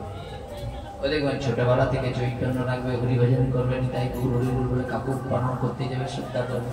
হারিয়ে হলে কেমন হবে একটু পরে বলছি, ওই যার উদ্দেশ্যে সেদিন চলে যায়, কি বলবো বুঝেছেন? সেই জায়গায় দাঁড়িয়ে বললেন আমি এইরকম কি করলাম না, এইরকম অনিচ্ছাকৃত ভাবে যখন একাদশী পালনে এত ফল, বলে আমি ইচ্ছা করে অজান্তেই আমার তো একাদশী ব্রত হয়েছে, আমি তো ইচ্ছা করে করি না। তাহলে ভক্তি সহকারে একাদশী উপবাস ব্রত পালন করলে কি প্রকার ফল লাভ হবে, মনে মনে চিন্তা করলো। ঠিক আছে, তাই তিনি বৈকুণ্ঠ ধামে ফিরে যাওয়ার ইচ্ছায় আমি এখন পবিত্র একাদশী ব্রত পালন করি। মানে আমাকে বৈকুণ্ঠে ফিরে যেতে হবে, তাহলে আমাকে ভালোবাসতে হরিভজন করতে হবে। কিন্তু আমরা এখানে তো আছি, আমাদের প্রকৃতত্ব বৈকুণ্ঠে যাওয়ার ইচ্ছা নেই, আমাদের তো নরক যাওয়ার ইচ্ছা। এই জন্য যত পাপ কর্মে নিজেও আছি, আর অন্যকে পুত্র পরিজনকে পাপ কাজের মধ্যে ডুবিয়ে রাখছে সংসারকে। সংসারটাকে আমরা কৃষ্ণের বানাতে চাচ্ছি না, সংসারটা মনে হয় একবারে আমাদের সংসার মানে কি জানো তো, বুঝেছেন? আচ্ছা বলুন তো, আপনার বাড়িতে কি জামাই এসে আপনার মঙ্গল না সাধু আইলে মঙ্গল? আপনারা বলুন কোনটা মঙ্গল? আপনারা মনে করবেন জামাই আইলে মঙ্গল, বলে জামাই আনলে কখন মঙ্গল বলে কেন? বলে জামাই এলেই বাড়ি থেকে বাজারে গিয়ে আপনাকে একটা পশুকে হত্যা করে এখানে আনতে হবে।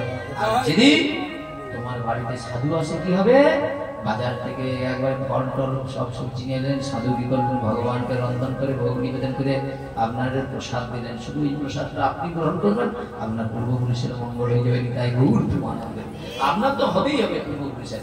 আর আপনি জামাই নিয়ে এলেন, সে এসে আপনাকে এমন পাপটি দিয়ে গেল, এইবার কত জন্ম সাধু সেবা করে করে আপনাকে সে পাপ থেকে মুক্ত হতে হবে। এবার চিন্তা করে নি, তাই গৌর প্রেমানন্দে চিন্তাটা শুরু করুন, আমি শুধু ঠিকই যাবো আপনাদের, বুঝেছেন? সেই জায়গায় দাঁড়িয়ে বললেন আমি সেই পরম পবিত্র বৈকুণ্ঠে ফিরে যাওয়ার জন্য আমি একাদশী ব্রত করি, আর ভগবান বিষ্ণু পূজা করি, আর অন্যদের পালন করবার উপদেশ দান করি, নিজেও করি আর অন্যকে করার জন্য উপদেশ দান করি। এই দেখো তোমরা সবাই একাদশী ব্রত করবে, তাহলে একাদশী ব্রত করার জন্য কি করতে হবে? একদিন আমি আসবো, ঠিক আছে? ওই মায়েদেরকে ডাকবো। একাদশী ব্রত যদি আপনারা ওই মায়েরা যে রান্না করে দেবেন, ঠিক আছে, ওই রান্নাগুলো খাওয়ার পরে বলবে আর জীবনে আমি আর অন্য খাবো না, আগামী একাদশী থেকে একাদশী ব্রত করবো। কি খান একাদশীর দিন? শুধু অন্য একটু সবজি দিয়ে পেটটা ভরিয়ে নেন, কিন্তু একাদশী খাওয়ার জানেন আপনি গুড়ের শরবত করতে পারেন। বেশ আদাকে একটু ভালো করে ছিঁচে ওই রসটা বার করে ওই গুড়ের মধ্যে দিয়ে দিন, একটু গোলমরিচকে ভালো করে এই করে ওদের মধ্যে দিয়ে দিন, একটু এলাচ ওর মধ্যে দিয়ে দিন, একটু লবণ দিয়ে দিন। এত শরবত ভালো লাগবে না? মানে পেট ভর্তি করে খাবেন, আপনার মধ্যে এনার্জি তৈরি হয়ে যাবে। নিতাই গৌর প্রেমানন্দে হরি বল। তারপরে কি করবেন বলে একটু বাদাম সিদ্ধ করে দিলেন, বুঝেছেন, একটু তার মধ্যে শশা কুচিয়ে দিলেন, একটু লেবু রস দিয়ে দিলেন, হ্যাঁ, অপূর্ব সালাড হয়ে যাবে। খাও, কত খাবে খাও। বলে তাতেও আমার হচ্ছে না, বলে এইবার যাও গাছ থেকে পিপা করে নিয়ে এসো, মাতাজিদেরকে দিয়ে দাও, পিপাগুলোকে এমন সুন্দর করে দুধ দিয়ে কাজু কিশমিশ দিয়ে এমন পায়েস করবে, সারাদিন আপনি খাবেন। খেয়ে গিয়ে যেন মনে হয় আরে খাই আরো খাই। কতটা খাবেন? লোভ লাগছে, লোভ হচ্ছে। হ্যাঁ, লোভ হবে না? তাহলে একদিন মায়েদেরকে আমি আনবো, বুঝছেন, আমি নিজে আনবো, কথা দিচ্ছি। আমি কথা গেলেই কথা রক্ষা করবো। এই জায়গায় শুধু হ্যাঁ, এই যে এই তোমাকে শুধু পেপারটা টাঙিয়ে দিলাম, বুঝছেন? হ্যাঁ, বলছি এই পেপারটা এইভাবে টাঙিয়ে রাখবেন বাবা। হ্যাঁ, এক একাদশী আমি এইরকম রাত্রে আসবো আপনাদের কাছে, ওই মায়েদেরকে পায়ে হাতে ধরে নিয়ে আসবেন, বুঝেছেন? নিয়ে এসে মিনিট চাপ করে তোমরা শুধু ওই দিন খাবে, আসলে একাদশীর দিন হরি কথার সঙ্গে। হ্যাঁ, আর যদি মনে হয় ভোগ লাগানোর পরে ওখানে রেখেই দেবো, ঠিক আছে, আপনাদের জন্য সাজ করে যার যখন ইচ্ছে খাবো, শুধু পাঠ শোনা, সারা রাত এখানে বসে কথা হবে, ঠিক আছে? ঘুমানো চলবে না, হবে তো নাকি? হ্যাঁ, নিতাই গৌর প্রেমানন্দে হরি বল। তো এইভাবে কি করলেন? একাদশী ব্রত করা শুরু করলেন। পুত্রের এই কথা শুনে গালব মুনি কি করলেন? অতি সন্তুষ্ট হয়ে বললেন, আমার বংশে পরম বিষ্ণু ভক্তের জন্ম হয়েছে, তাই আমার জন্ম সফল। দেখুন, পিতা বলছে আমার জন্ম সফল, কেন? আমার বংশে একজন কৃষ্ণ ভক্ত জন্মগ্রহণ করেছে, আমার বংশ পবিত্র হয়ে গিয়েছে। এই জন্য একজন বংশে শুদ্ধ কৃষ্ণ ভক্তের জন্ম একান্তই কর্তব্য। কিন্তু ওই যে মা বসেছিল গর্ভে যে সন্তান রয়েছে না, ওর উদ্দেশ্যে একটু পাঠ করে ভাবছিলাম, তো চলে গিয়েছে। ছোট্ট করে বলে দিই, জানেন এই চরিত্রটা শুনেন, একটু অল্প করে ছোট্ট করে বলবো, আমি একটু টেনে দেবো, বুঝছেন? অনেকটা বড় চরিত্র, ছোট করে আমি সাজিয়ে বলবো। এখন কটা বাজছে? 10টা হয়ে গিয়েছে। হায় হায়, শুনুন, খুব ছোট্ট করে বলছি, হ্যাঁ, 10টা 10 মিনিটের মধ্যে পাঠটা শেষ করে দেবো। 10 মিনিট বেশি নেবো না, বুঝছেন? দক্ষিণ দেশের তুঙ্গভদ্রা নদীর তীরে আত্মদেব নামক এক ব্রাহ্মণ বসবাস করতেন। তার পত্নীর নাম ছিল ধুন্দুলি। নাম কি ছিল? ধুন্দুলি। কিন্তু সেই ধুন্দুলি সেই আত্মদেবের গৃহ সংসার জীবনে টাকা পয়সা অর্থ কোনো অভাব ছিল না, কিন্তু বহু সংসারে খুব দুঃখ, খুব কলহ। কিসের জন্য? না, অনেক ধন পরিশ্রম থাকলে কি হবে, তাদের সংসারে কোনো পুত্র ছিল না। আর পুত্র না হওয়ার কারণে, পুত্রহীনতার কারণে সংসারে শুধু দুঃখ আর দুঃখ। এই সংসারে অশান্তি লেগেই থাকতেন। ব্রাহ্মণ মনে মনে চিন্তা করলেন, আমাদের সংসারে এত দুঃখ, আর সেই দুঃখের পরিত্রাণের জন্য কি করলেন? না, ওই ব্রাহ্মণকে করলেন সব গরিব দুঃখীকে গাভী স্বর্ণ গরিবদেরকে ডেকে ডেকেই দান করতে শুরু করলেন। ব্রাহ্মণদেরকে গরিব দুঃখীদেরকে এই সব ডেকে ডেকে পূর্ণ করলেন। কেন? বলে পূর্ণের ঘরে পুত্র হয়, পূর্ণ পুত্রে তবে রাজা ভাগ্যে বাচ্চা, বুঝেছেন? এই জন্য কি করলেন? আপনাদের ব্রাহ্মণ যাতে সংসারে পুত্র হয়। কিন্তু এই করতে করতে তারা বৃদ্ধ হয়ে যাচ্ছে, বয়স চলে যাচ্ছে, কিন্তু পুত্র হচ্ছে না। এই পুণ্য অর্জন করলেন, কিন্তু সন্তানহীনতার জন্য ব্রাহ্মণ দেখলেন যে এত সবকিছু করেও কোনো ফল তার লাভ হলো না। তাহলে মনে মনে চিন্তা করলেন, তারা আমি পূর্বজন্মে কত মহাপাপ করেছি, কেন আমার এত সব পূর্ণ করে পুত্র হচ্ছে না? তখন কি করলেন? না, সন্তানহীনতার জন্য ব্রাহ্মণ একদিন করলেন মনের দুঃখে সংসার ত্যাগ করে বনে গমন করলেন। তাই গৌর প্রেমানন্দে একটি গাছের তলায় বসে সময় কি করলেন, সেখানে কি করলেন, সময় অতিবাহিত করলেন। আর ঠিক হঠাৎ দৈবযোগে এক মুনির আগমন হলেন, সাধুর আগমন হয়েছে। হঠাৎ দেখলেন সেখানে সাধুর আগমন হয়েছে। এখন সেই সাধু মুনির চরণে পড়ে ব্রাহ্মণ কি করলেন, আত্মদেব কি করলেন, দুঃখে কি করলেন, হাই হুতাশ করতে শুরু করলেন, কাঁদতে শুরু করলেন এবং বলিলেন আমি নিঃসন্তান। বলছে আমার সন্তান টন্তান হয় না, জীবনে আমার সংসার জীবনে ধন ঐশ্বর্য সব রয়েছে, কিন্তু জানেন এই সাধু বাবা আমার স্ত্রীটা একটু কুটিল প্রকৃতি, সবসময় পরনিন্দা পরচর্চা পরে কি করে অনিষ্ট হয় এইসব নিয়ে মেতে থাকে। কিন্তু আমাদের সংসারে কোনো কিছুই অভাব নাই, কিন্তু একটাই অভাব হচ্ছে পুত্রের অভাব। কেন, আমাদের মৃত্যুর পরে আমাদের জন্য কে পিণ্ড দান করবে?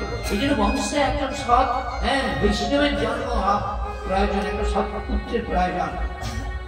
এই জন্য ব্রাহ্মণ মনে মনে চিন্তা করলেন, হে ঋষি আপনার চরণে পড়লাম, আপনি দয়া করে কিছু করুন, আর যদি কিছু না করেন আমি আপনার চরণেই প্রাণ ত্যাগ করব। বুঝেছেন, এমন দুর্ভাগ্য জীবন, এতে বাঁচার থেকে নাই বাঁচাই ভালো। শোনো হে মুনিবর, আমার সংসার জীবনে শোনো ঘটনা, আমার ঘরে যে স্ত্রীটা রয়েছে সে বন্ধা মানে বোঝেন সন্তানাদি হচ্ছে না। তারপরে শুনবেন আমাদের ঘরে ভগবানের সেবার জন্য ব্রাহ্মণ মানুষ তো ঘরে ভগবানের বিগ্রহ রয়েছে, তার সেবার জন্য বাজার থেকে একটা গোমাতা কিনে নিয়েছে, সেও বন্ধা। কি পাপ, দেখুন কত পাপ হলে এই কাজগুলো হয় দেখেন। তারপরে শুনবেন বলে ভগবানের জন্য রাত্রিবেলা ফল কিনে নিয়েছে, সকালবেলা সেবা দেব, তার আগে ভগবানকে সেবা দেওয়ার আগে পুঁছে যায়। বলে আমাদের পূর্বপুরুষরা আমাদের হাতে জলটা পর্যন্ত গ্রহণ করে না। ঘরে পুষ্পের গাছ লাগালাম, অন্যের একই জায়গা থেকে পুষ্পের গাছ নিয়ে এসেছি, অন্যের ঘরে গাছে পুষ্প, আমার ঘরে গাছে পুষ্প ফুটে না। এই বলে ভগবান কি করলেন, ওই মুনির চরণে পড়ে কাঁদতে শুরু করলেন। ব্রাহ্মণ এমন দুঃখের কথা শুনিয়ে মুনি তার কপালের দিকে তাকালেন। কপালের দিকে তাকাচ্ছে, কপাল এই সব কিছু এখানে লেখা আছে, প্রকৃতক জন দেখলেই বুঝতে পারবে। এখন সেই সঙ্গে সঙ্গে কপালের দিকে তাকে বললেন, এই জীবনে পুত্র ভাগ্য নাহি তো তোমার। বলে ব্রাহ্মণ তুমি যে আশা করে আমার চরণে পড়ে কাঁদছো, তোমার কপালে পুত্র হওয়ার কোনো সুযোগই আমি দেখছি না, এই জীবনে পুত্র ভাগ্য নাহি তো তোমার। সেই বাসনা মন থেকে করো পরিহার, সে আশা ত্যাগ করে দাও, জ্ঞানের দ্বারা সংসার বাসনা ত্যাগ করো। ইহলোকে সন্ন্যাসী হচ্ছে সুখের কারণ।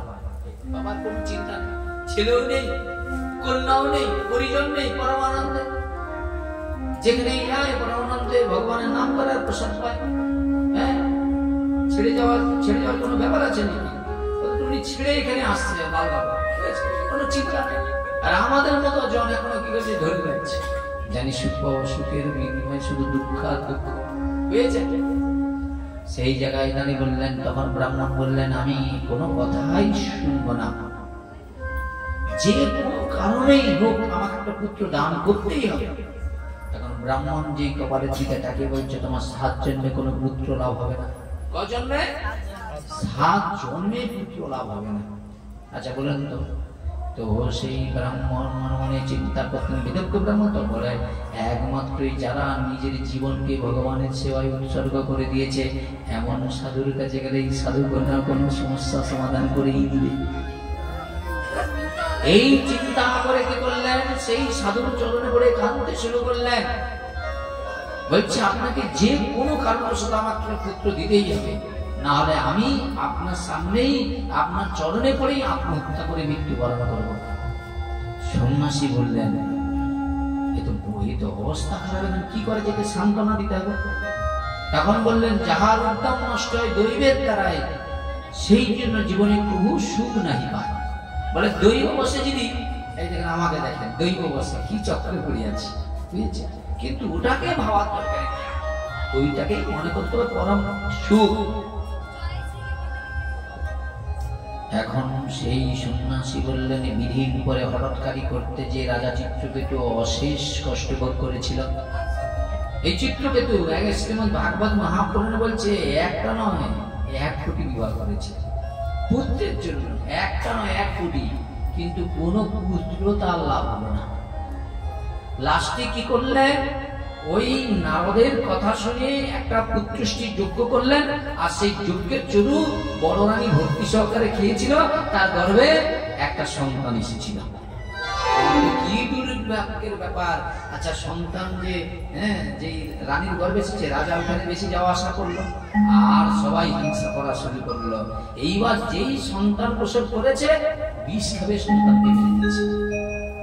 দেখুন, এত কষ্ট করেও সন্তান জিগে পেল, তাকে বিষ খাবে আত্মহত্যা করল। রাষ্ট্রে রাজা চিত্রকেতু কি করলেন, সর্ব সংসার বসনা ত্যাগ করে শিহরিতে মনোনিবেশ করলেন। তাই গৌরবানন্দ পেয়েছেন।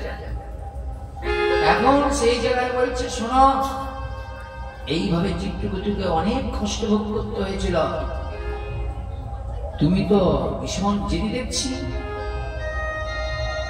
আমার নিকটে আসিয়া এখন আমাকেই তুমি বিপদে ফেলে দিয়েছ। এখন কি করা যায়? ব্রাহ্মণ মনে মনে, যে সন্ন্যাসী মনে মনে চিন্তা করছে, ভাই যা জেদি, যা হোক তোমাকে একটা কাজ করতে হবে। বলে কি? বলে দেখো, এতদিন ধরে গুরুদেবের কথা শুনে আমি হরিভজন করে, যা আমি একটা জিনিস তোমাকে দিতে পারি। এই দেখো, আমার এই যে ঝরা রয়েছে না, এই ঝরার মধ্যে একটি অম্রফল রয়েছে, এই অম্রফলটা তোমাকে দিলাম, বুঝেছেন? আর তোমার পত্নীকে এই অম্রফলটা গ্রহণ করতে বলিবে। দেখবে এই ফলটা গেলে না, তোমার একটা পুত্র জন্মাইবে, বুঝেছেন? কিন্তু এই ফলটা খেলে কিছু কথা আছে, সেটা মেনে চলতে হবে। আপনারা মানেন তো?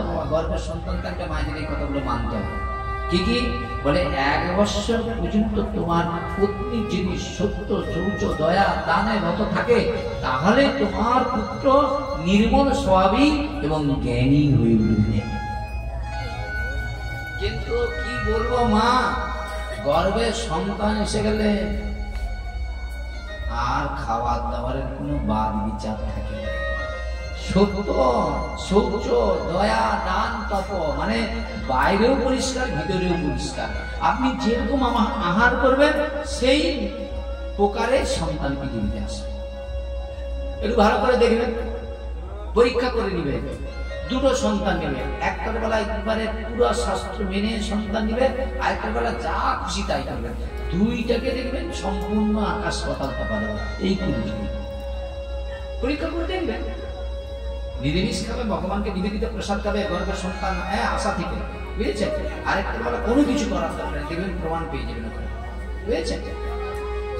এইভাবে যখন বললেন, আনন্দে আত্মদুগ্ধ ঘরে ফিরিয়ে এলেন। এখন তিনি কি বলেন, স্ত্রীকে সকল কথা বললেন। বলে, জানো, আমি জঙ্গলে যে সেই সাধুর কাছে গিয়েছিলাম, সাধুর চরণে পড়ে আকুতি মিনতি করতে, সাধু খুশি হয়ে আমাকে এই অম্রফলটা দিয়েছে। তখন ধুন্দুলি চিন্তা করলেন, এই অম্রফল ভক্ষণ করলে আমার গর্ব হবে। কি হবে? ফলটা খেলেই গর্ব হবে, সাধু বলেছে গর্ব হবে। কিন্তু গর্ব হলেই পেটটা বড় হয়ে উঠবে, আর যথেষ্ট আহার করা যাবে না। এরকম ঘরে আছে নাকি?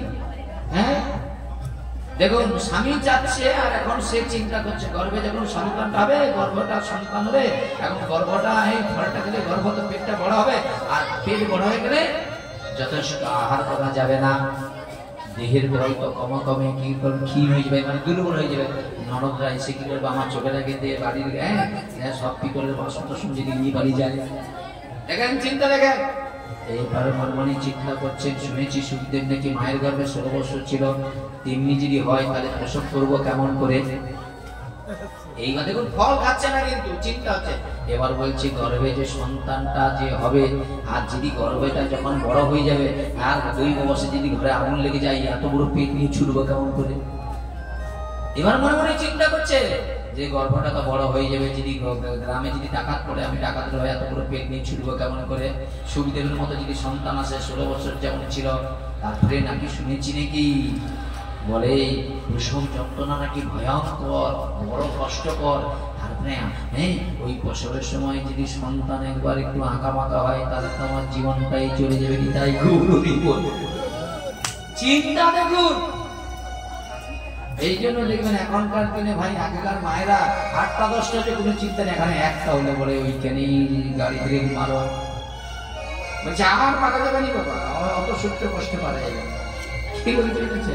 এইবার বাবা একটা জিনিসের কোনো গ্যারান্টি দিয়েছে, যদি একটা উড়ে যায় কি করবে, বলে আমাদের ওখানে একটা ছেলে, হ্যাঁ, তারপরে সে মামার সঙ্গে আসছিল, গাড়ি অ্যাক্সিডেন্ট করে মারা গেছে।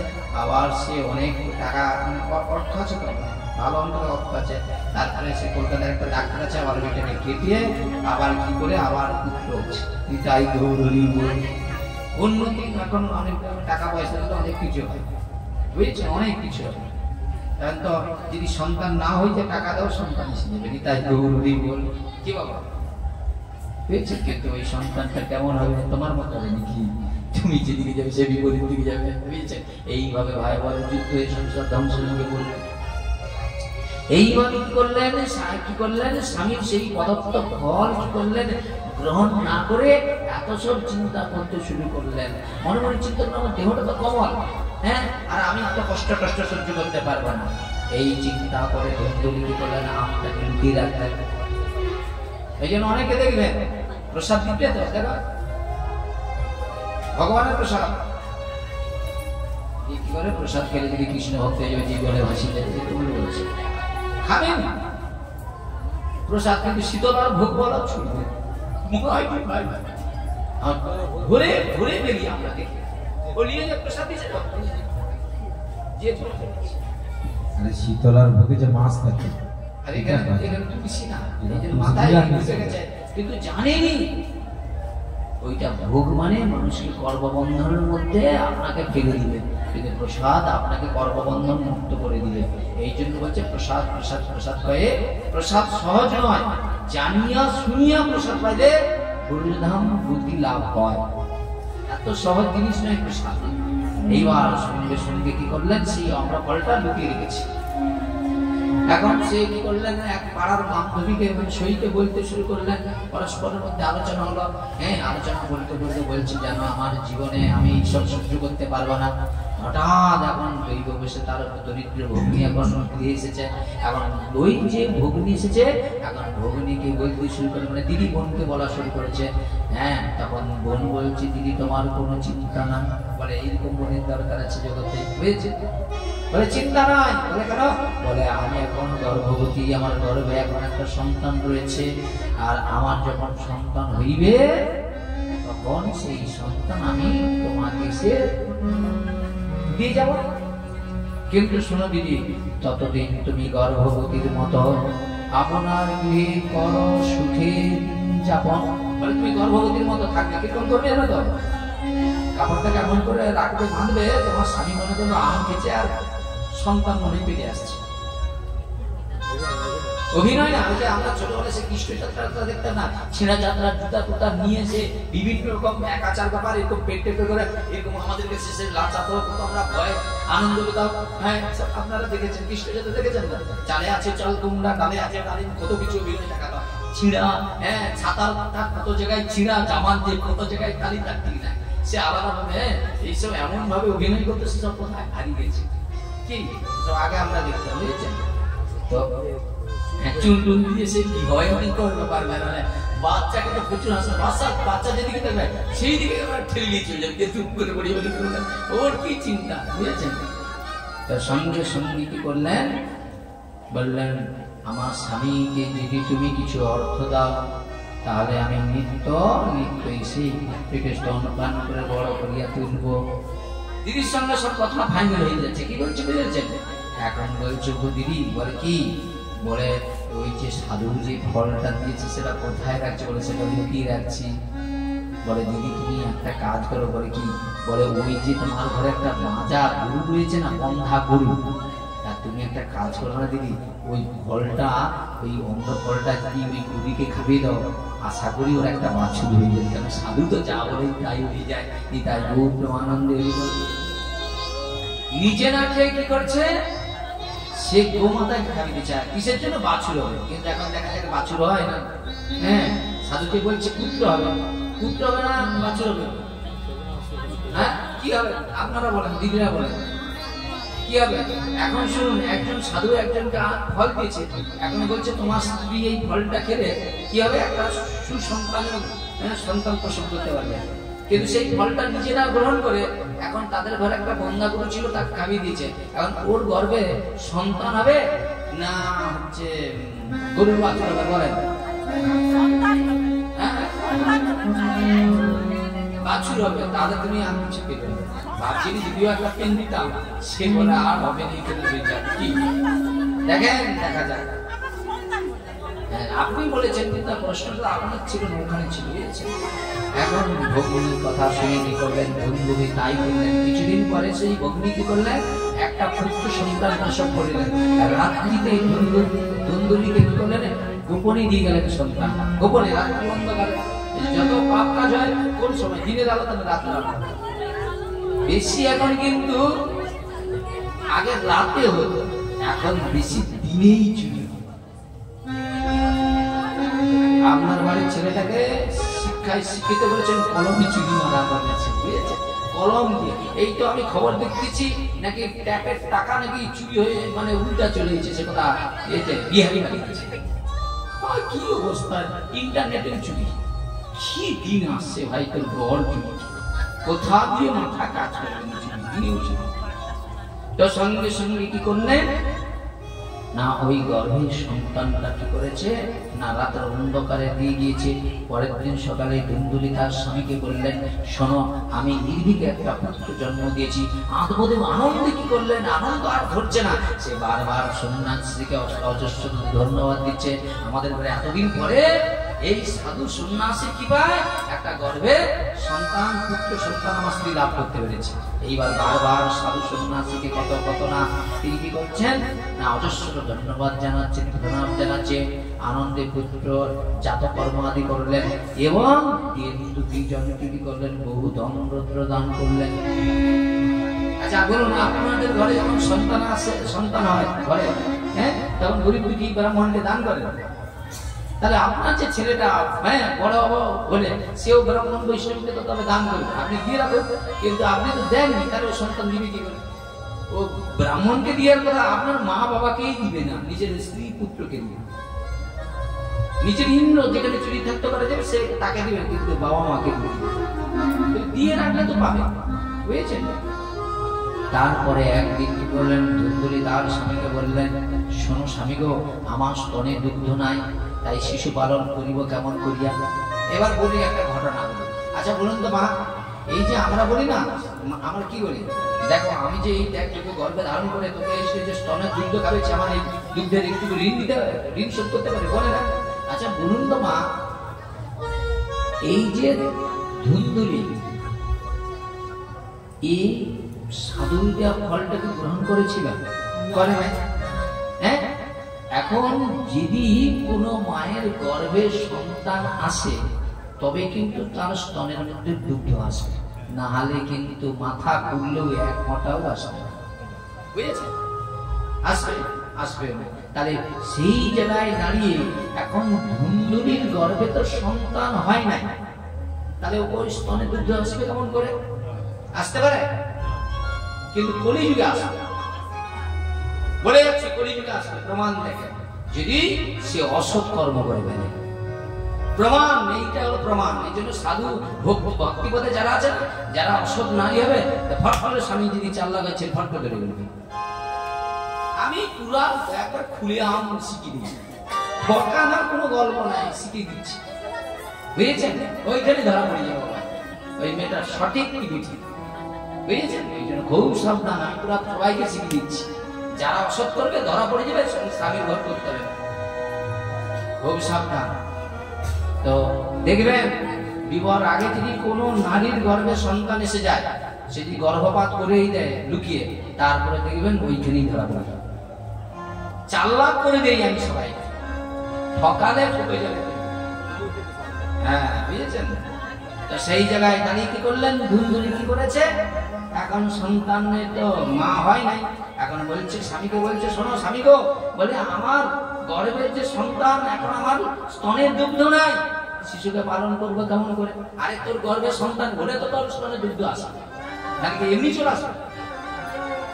আর সেই জায়গায় দাঁড়িয়ে কি করলেন না, ওই পুত্রের মুখের দিকে তাকিয়ে এখন স্বামী কি করলেন, সঙ্গে সঙ্গে বললেন, বলে তাহলে কি করা যায় উপায়?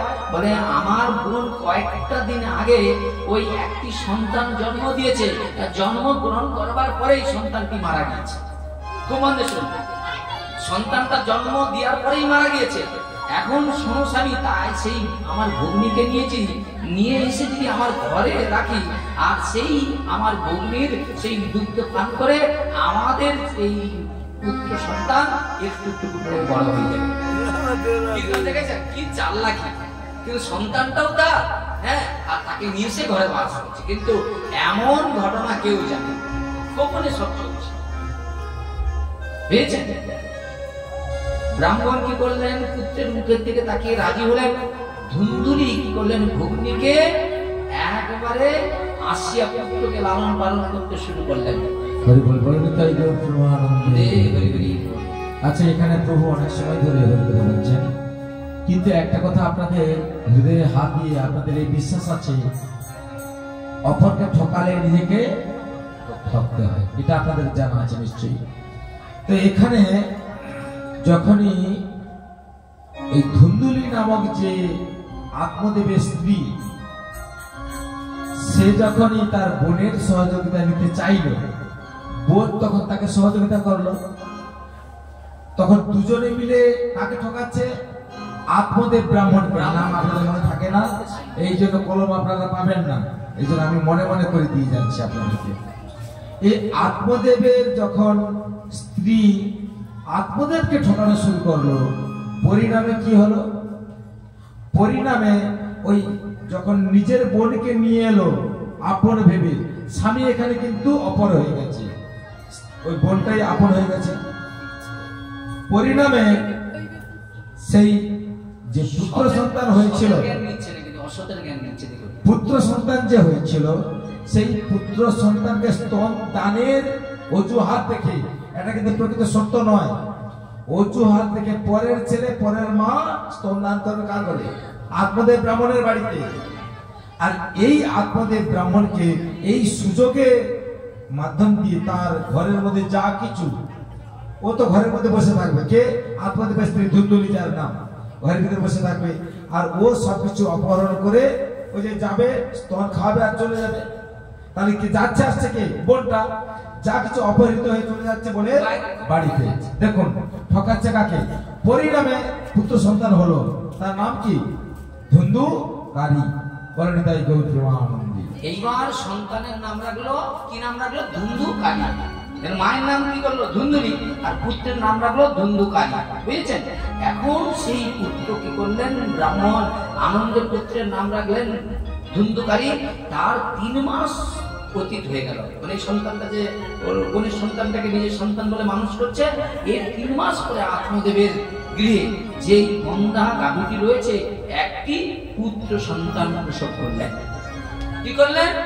পুত্র সন্তান প্রসব করলেন। সর্বাঙ্গ সুন্দর সেই মানব আকৃতি, ওই গোমাতার গর্ভে সন্তান হয়েছে মানবের মতো। সাধু বলেছে না, এই ফলটা তুমি তোমার স্ত্রীকে খাওয়ালে একটা পুত্র সন্তান হয়, কিন্তু দেখুন গোমাতাকে খাওয়াইছে, তার গর্ভ থেকে একটা মানবের মতো সন্তান হয়েছে। সর্বাঙ্গ সুন্দর সেই মানব আকৃতি, উজ্জ্বল শরীর ধরে সুবর্ণের কান্তি, গাভীর মনুষ্যকার জন্মিল নন্দন, তাহাতে বিস্মিত হইল সর্বজন। আরে বাবা, আত্মদেব এমন কি পূর্ণ করেছে! আত্মদেব ব্রাহ্মণের ঘরে স্ত্রী বন্ধা ছিল, তার গর্ভে সন্তান হলো, আবার গোমাতার গর্ভ থেকে একটা পুত্র সন্তান লাভ করেছে। এই চল চল দেখে আসে, গৌরব এসে দেখছে কি অপূর্ব সুন্দর দেখতে, মানুষের পেটে কোনো সন্তান হয় না। সাধু তাকে কি করছে? আশীর্বাদ দিয়েছে। তাহলে ওইটা যদি ধুন্দুলি গর্ভে যদি ওই ফলটা খেতে, তাহলে ওইরকম একটা সুসন্তান হতো। কিন্তু এখন বলুন, আপনাদের ঘরে যে মেয়েরা আছে, মা বাবার আছে, আপনারা কি সাধুকে ডেকে প্রসাদ করিয়ে আপনারা ওই যে 6 মাসে যে করে না, কি করে? সাধুভক্ষণ করে না? তাহলে আপনারা করেন? করেন? বুকে হাতে বলেন করেন, তাহলে ওরকম সন্তান পাবেন কি করে? সব আইটেম এখানেই আছে, আপনারা এইবার নিদায় গৌর প্রেমানন্দে হরি হরি বল। এখন সেই গর্ভের সন্তানটা কি হয়েছে? কেবল মানবের মতো দেখলে কি হবে? কান্তি ছিল তার গাভীর মতো। মানে গোমাতার পেট থেকে যে সন্তান দেয় সে পুরো মানবের মতো দেখতে, কিন্তু কান দুটি ছিল গরুর মতো, বুঝেছেন? তাই 16 মাসে দেওয়া ফল খাইয়া গাভীর গর্ভে মানব আকৃতি পুত্র জন্মাইলেন। সেই পুত্র কথা কেউ জানল না, তাই সকলে বিষময় প্রকাশ করলেন। আত্মদেবের এই সৌভাগ্য কিভাবে হলো? বৃদ্ধ বয়সে একটা নয় দুইটা সন্তান লাভ করেছে। গাভীর মতো কর্ণ, তাই ব্রাহ্মণ তার নাম রাখলেন গোকর্ণ। নাম কি? গোকর্ণ। উভয় বালক একটু করে বড় হতে শুরু করলো। গুরু গৃহে শিক্ষা লাভ করলেন। আমি সংক্ষেপে গুরু গৃহে কি করলেন? শিক্ষা লাভ করলেন। বুদ্ধিমান গোকর্ণ করিলেন জ্ঞান অর্জন।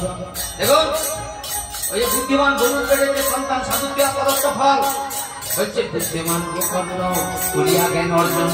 মহাজ্ঞানী পণ্ডিত হলেন যখন, মানে গরুর পেটে সন্তান মহাজ্ঞানী মহাপণ্ডিত হয়ে গেল। কিন্তু ওই যে বোনটা ছিল, ওই বোনটার স্বামী কি করেছিল? নেশা করতো, দুরাচারী, মিথ্যাবাদী, লম্পট, বলে নিরন্তর পাপ, কর্মে লিপ্ত, ধুন্ধুকারী, অতিশয় দুষ্ট আর মহাদুরাচারী, বলে সবসময় পাপ কর্ম নিয়ে থাকতো। তাই কি করলেন? সদাই ক্রোধের মত্ত থাকতে অন্যের বস্তু চুরি করতেন, প্রতিবেশীদের প্রতি কি করতেন? হিংসা করতেন, অন্যের গৃহে যে আগুন দিয়ে দিতেন, ছোট ছোট বালককে কি করতেন? করে নিয়ে সে কুয়ার মধ্যে ফেলে দিতেন, দিনহীন জনকে পীড়ন দিতেন। এইরকম গর্ভের সন্তান আপনাদের ঘরে, প্রত্যেকের ঘরে জন্ম, শুধু অন্যকে নাই, বাবা মাকেও দিত। এই ধর্ম, এই ভাগবতকে বাদ দিয়ে যা খুশি শাস্ত্র কোনোদিন নিতে হবে না, প্রমাণ দেখেন। এবার কি করলেন? যুবক হয়ে গেছে, বেশ্যালয় নিতে যায় সেই মহাদুষ্ট, এইভাবে তার ধন করে সব নষ্ট। আপনার চোখের আগের দিকে আপনার কষ্ট করার অর্থ ও নিজে সব পাপ করবেন, নষ্ট করবে। নিত্য নিত্য সে যেখানে অর্থের বিনিময়ে বেশি পাওয়া যায় সেখানে যাচ্ছে ওই ধুন্ধুকারী, বুঝেছেন? একদিন পিতা মাতাকে কি করলেন? প্রহার করতে শুরু করলেন। ওই যে বাবা মাকে প্রহার করতে শুরু করলেন। এইবার কি করলেন? পিতার সেই যে পিতাকে প্রহার করলেন, বাড়ির পিতল কাঁসা সব নিয়ে যে একবারে সে বেশ্যালয়ে যে তাদেরকে দেয়, আর তাদের কাছ থেকে দেহ সুখ নিয়ে এখানে ঘরে আসে। এই সব কাজ করে চন্ডালদের সঙ্গে কি করে না, চন্ডালদের সঙ্গে কি করে জঙ্গলে যায়, হ্যাঁ, শিকার করতে যায়, হ্যাঁ, তার ব্রাহ্মণ সন্তানের কোনো ধর্ম আচরণ করে না, হ্যাঁ, অন্যদের ক্ষতি করে, অন্যের অনিষ্ট করে, এই কর্ম নিয়েই সে সবসময় মত। অন্যকে পীড়ন দিয়েছে আনন্দ পায়। এই জন্য দেখবেন অনেকজন আছে অন্যের ক্ষতি দেখে তার হৃদয়ে আনন্দ হয় না, অন্যের ক্ষতি দেখলে সে হাত দিয়ে আচ্ছা হচ্ছে। বাবা, আজকে যে তুমি হাততালি দিচ্ছ, কালকে তোমার ঘরে ওইটা আসবে, তোমার বেলা সে হাততালি দিবে, সে প্রকৃত বলবে ভগবান যাক, ও আমার ক্ষতি চাও, আমি ওর কখনো অনিষ্ট চাইব না, কারণ আমি ভগবানের প্রিয় ভক্ত। নিতাই গৌর প্রেমানন্দে জীবন। এইভাবে কি করলেন না, এইভাবে সেই আপনাদের পুত্রের এই ব্যবহারে খণ্ডন করতে শুরু করলেন। আর মনে মনে চিন্তা করলেন, এমন দুঃখদাতা পুত্র, হ্যাঁ, এর থেকে কুপুত্র অনেক ভালো, এই অপুত্রের থেকে কুপুত্র ভালো। আমি এত দুঃখ কিভাবে দূর করব? বাবা মনে মনে চিন্তা করছে, আমি এত আত্মদেব জ্ঞানী, এখন বাবা মা চিন্তা করছে কি করে এত দুঃখ, এত যন্ত্রণা আমি দূর করবো। দেখুন, নিজের স্ত্রীর জন্য এত দুঃখ পাচ্ছে। ঘরে প্রত্যেকটা ঘরে এই জায়গাটা আসবে। আপনার ঘরের ওই যে মেয়েগুলো আছে ওদেরকে জিজ্ঞাসা করেন তো, কৃষ্ণ প্রণাম, গুরু প্রণাম, বাবা মার প্রণাম, জুতো তাদের করে নিয়ে বলে পারবে, বলতেই পারবে না। তাহলে আবার ছেলেটার যদি সন্তান, ও কি বলবে বলবে? তাহলে সন্তান মায়ের কাছে জানবে না, মা ভক্তি দেবী পুরাণ কাবান, পরিক্রমা কাবান, কিচ্ছু জানবে না। কিন্তু কিভাবে কাকে ঠকাতে হবে, কিভাবে চিটিংবাজি করতে হবে, বলা বলে দিতে হবে, কার কাছে মিথ্যা কথা বলা যায়, বুঝেছেন? এই জন্য সঙ্গে সঙ্গে কি করলেন? তারপর সেই পরম জ্ঞানী গোকর্ণ কি করলেন? সেই গৃহে নেন গোকর্ণকে দেখে বাবা কি করলেন? গোকর্ণের কাছে সব দুঃখের কথা বললেন। তখন গোকর্ণ কি করলেন? পিতাকে বৈরাগ্যের উপদেশ দিলেন। বলছে, কার পুত্র কার ধর্ম অসার সংসারে দুঃখ অহনিষ্মাত্র পরিত্যাগ করে। বলে, এই সংসারে কে তোমার পুত্র? এগুলো সব কর্মের ফল, ও তোমার পুত্র নয়। যদি তোমার পুত্র তো, তোমার অনুসার পুত্র তো, তাহলে ওই পুত্রের জন্য তোমাকে এত কষ্ট পেতে হতো বাবা? তো ধার্মিক হতো তোমার মতো, তুমি ওই নিয়ে দুঃখ করো না। স্বর্গপতি ইন্দ্র সুখ নাই, কেবল ভগবত ভক্ত পরায়ণে সুখী হয়। একবার ভাগবতে বলে দিলেন স্বর্গের ইন্দ্র সুখী নয়, কিন্তু কৃষ্ণ ভক্ত সুখী। প্রেম তাই গৌর প্রেমানন্দের হয়েছে।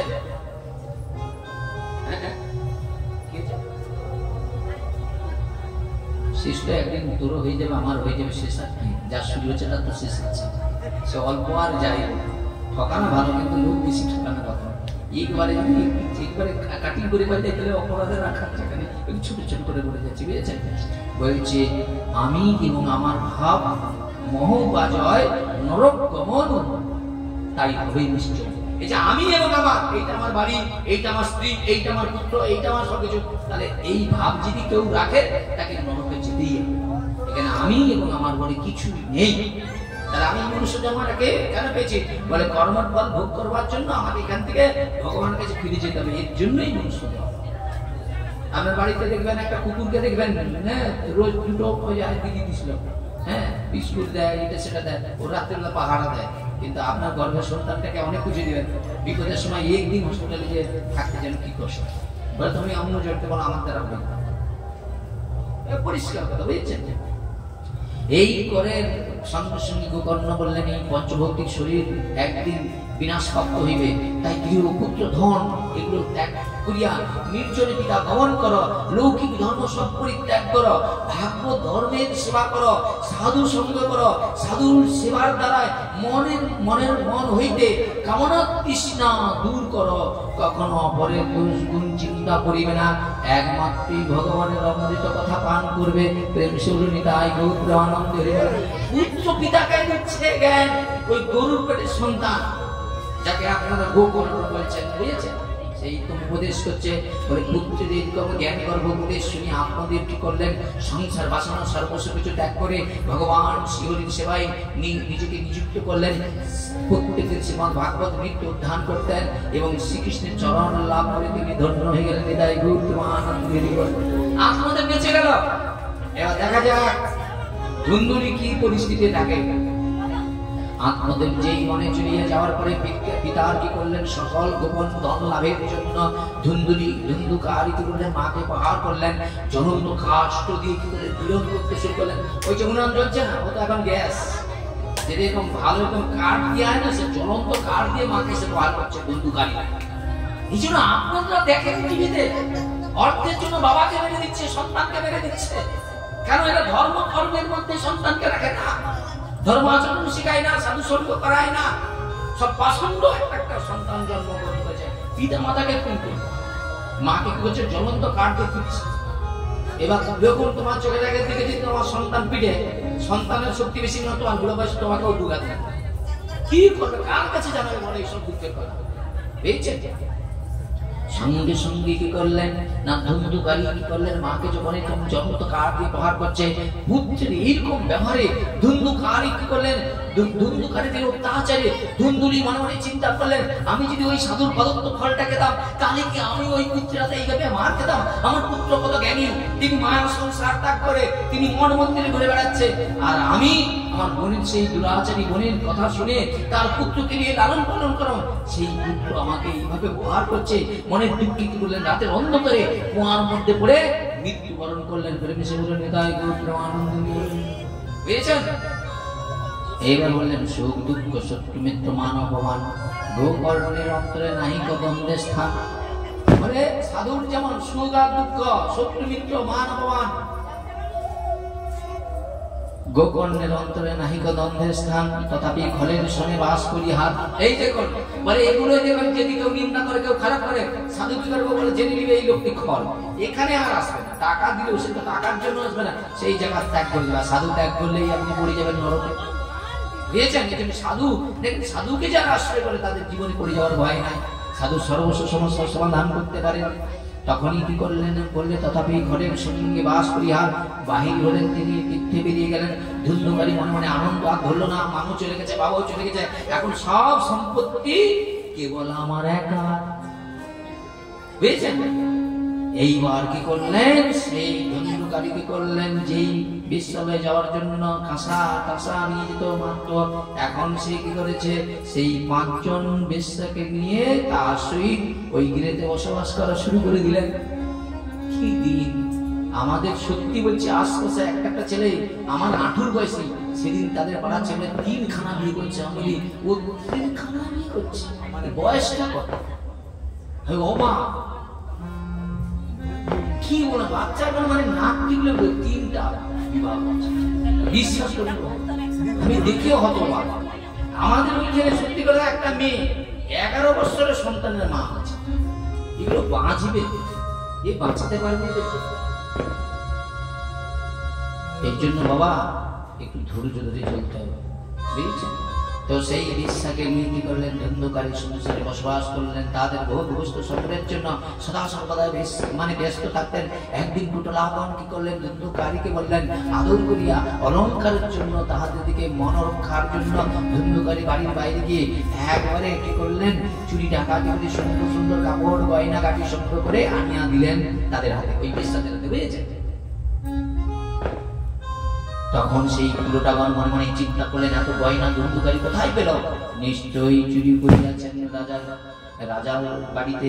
রাজার ঘরে ছাড়া তো সম্পত্তি থাকবে না, তাই রাজার লোকেরা আসিয়া নিশ্চয়ই ধন্ধকারীকে ধরে লইয়া যাইবে, সকল চুরি জিনিস কাড়িয়া লইয়া যাইবে। তার চেয়ে ইহাকে আমরা খুন করিয়া টাকা পয়সা লইয়া পালিয়ে যাইব। কি দিন এলো! এবার দেখুন, যার জন্য ধন্ধকারী এত ভালোবাসে, যাদের জন্য চুরি করছে সঙ্গে, এই জন্য শাস্ত্রে বলছে কি সুন্দর, এই যে ভ্রমর গীতে বলছে, দেখো যাদের জন্য তুমি ধন ঐশ্বর্য দিচ্ছ, ওই তোমার মৃত্যুর কারণ হয়ে যাবে। বুঝছেন? এইসব মেয়েরা তো কি হবে, তোমাকে কি করবে, তোমার সর্বস্ব ধ্বংস করে দিবে। এই জন্য বলছে একজন খারাপ মেয়ে ছেলে কি হয় না, বড় লোকের ঘরের ছেলে ধন দেখে তাকে ভালোবাসার অভিনয় ফেলে দেয়। বিনিময় কি হয়, টাকা পয়সা পাওয়ার চেষ্টা করে।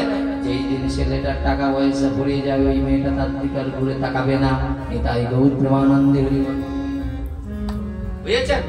সঙ্গে সঙ্গে কি করলেন, এইভাবে কি করলেন, মনে মনে চিন্তা করলেন, একে যে করে হলো একে খুন করে টাকা পয়সা নিয়ে পালিয়ে যেতে হবে, বুঝেছেন?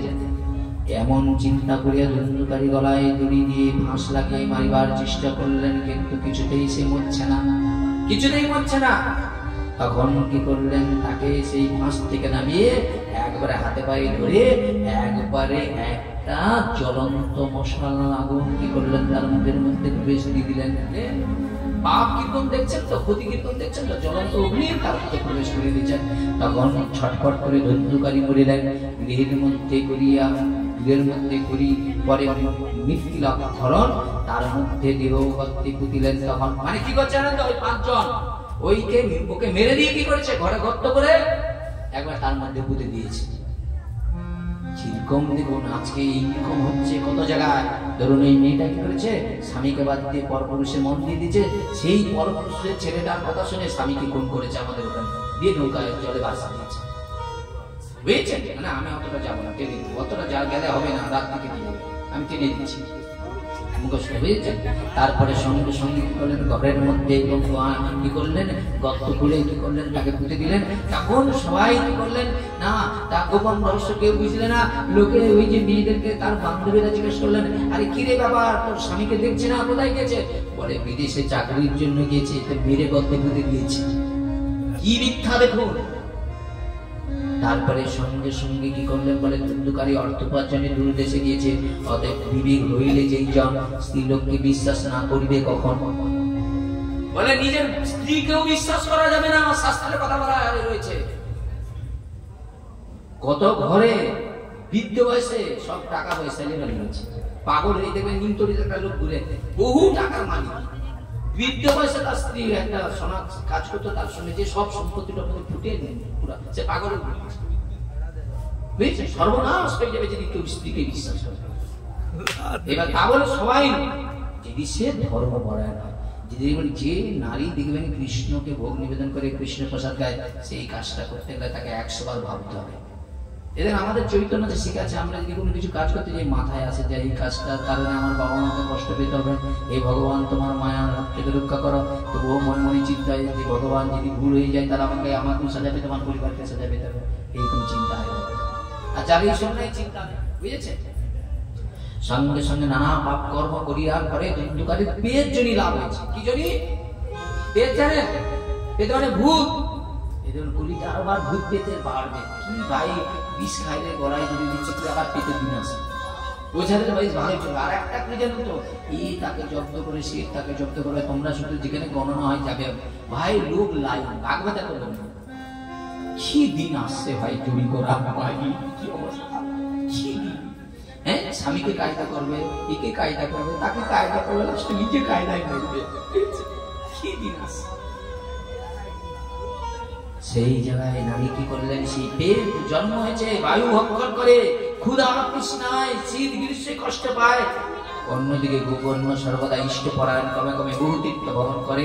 একদিন ভাতার মৃত্যু সংবাদ শুনিয়া কি করলেন, দুঃখিত হয়ে চিন্তা করলেন, অপুত্র অবস্থায় মৃত্যু হইল তাহার, কে তাহার জন্য পিণ্ড দান করিবে। দেখুন, অপুত্রের পিণ্ড দানটা কে করবে? তখনই তিনি কি করলেন, ওই দাদার জন্য শ্রাদ্ধ করলেন, গয়ায় গিয়ে বিষ্ণুর পাদ পদ্মে পিণ্ড দান করলেন। আমরা দর্শন করেছি এইবারে যে গয়ায় গিয়েছে, সেখানে কতজন পিণ্ড দান করছে, দেখার মতো দৃশ্য গয়াতে, জানেন তো। তারপরে কি করলেন না, বহু তীর্থ ভ্রমণ করলেন। এইবার ভ্রমণ করতে করতে একদিন কি করলেন, নিজ জন্মভূমিতে আসিয়া রাত্রিতে শয়ন করলেন, যে ঘরটায় ওরা থাকতো, বুঝেছেন, সেই ঘরে এসে সেই ঘরের দুয়ারে শুইলেন। আর মাঝ রাত্রে তিনি দেখলেন কি, সেই ধন্যকালী ভয়ঙ্কর রূপ ধারণ করে সেখানে উপস্থিত হয়েছে। গোকর্ণ জিজ্ঞাসা করলেন, কি তুমি? কিছুতেই উত্তর করতে পারছে না। তিনি সঙ্গে সঙ্গে জলাচরণ করে যা জ্ঞা দিয়েছে সকল সঙ্গে সঙ্গে উত্তর দিচ্ছে, বলে, জানো ভাতা, হ্যাঁ আমি তোমার দাদা, আরে তোমার এই দশা কেন? তোমার জন্য আমি শ্রাদ্ধ করেছি, গয়ায় যে পিণ্ড দান করেছি। তখন গোকর্ণ যেই জিজ্ঞাসা করে, যেই এই কথা বলেছে, তখন বেদ রূপী ধুন্ধুকারী বলছে, শত গয়া শ্রাদ্ধে আমার মুক্তি হইবে না। বলে, আমার নাম ধরতে শতবার গয়ায় যে পিণ্ড দান করে তো আমার মুক্তি হবে। তাহলে কত বড় পাপ করছে, বুঝেছে? তাই ভাতা কি করলেন, বললেন, আমার গরিতে পেট মুক্তি সম্পর্কে তুমি করো কোনো যুক্তি, কোনো একটা ব্যবস্থা করো।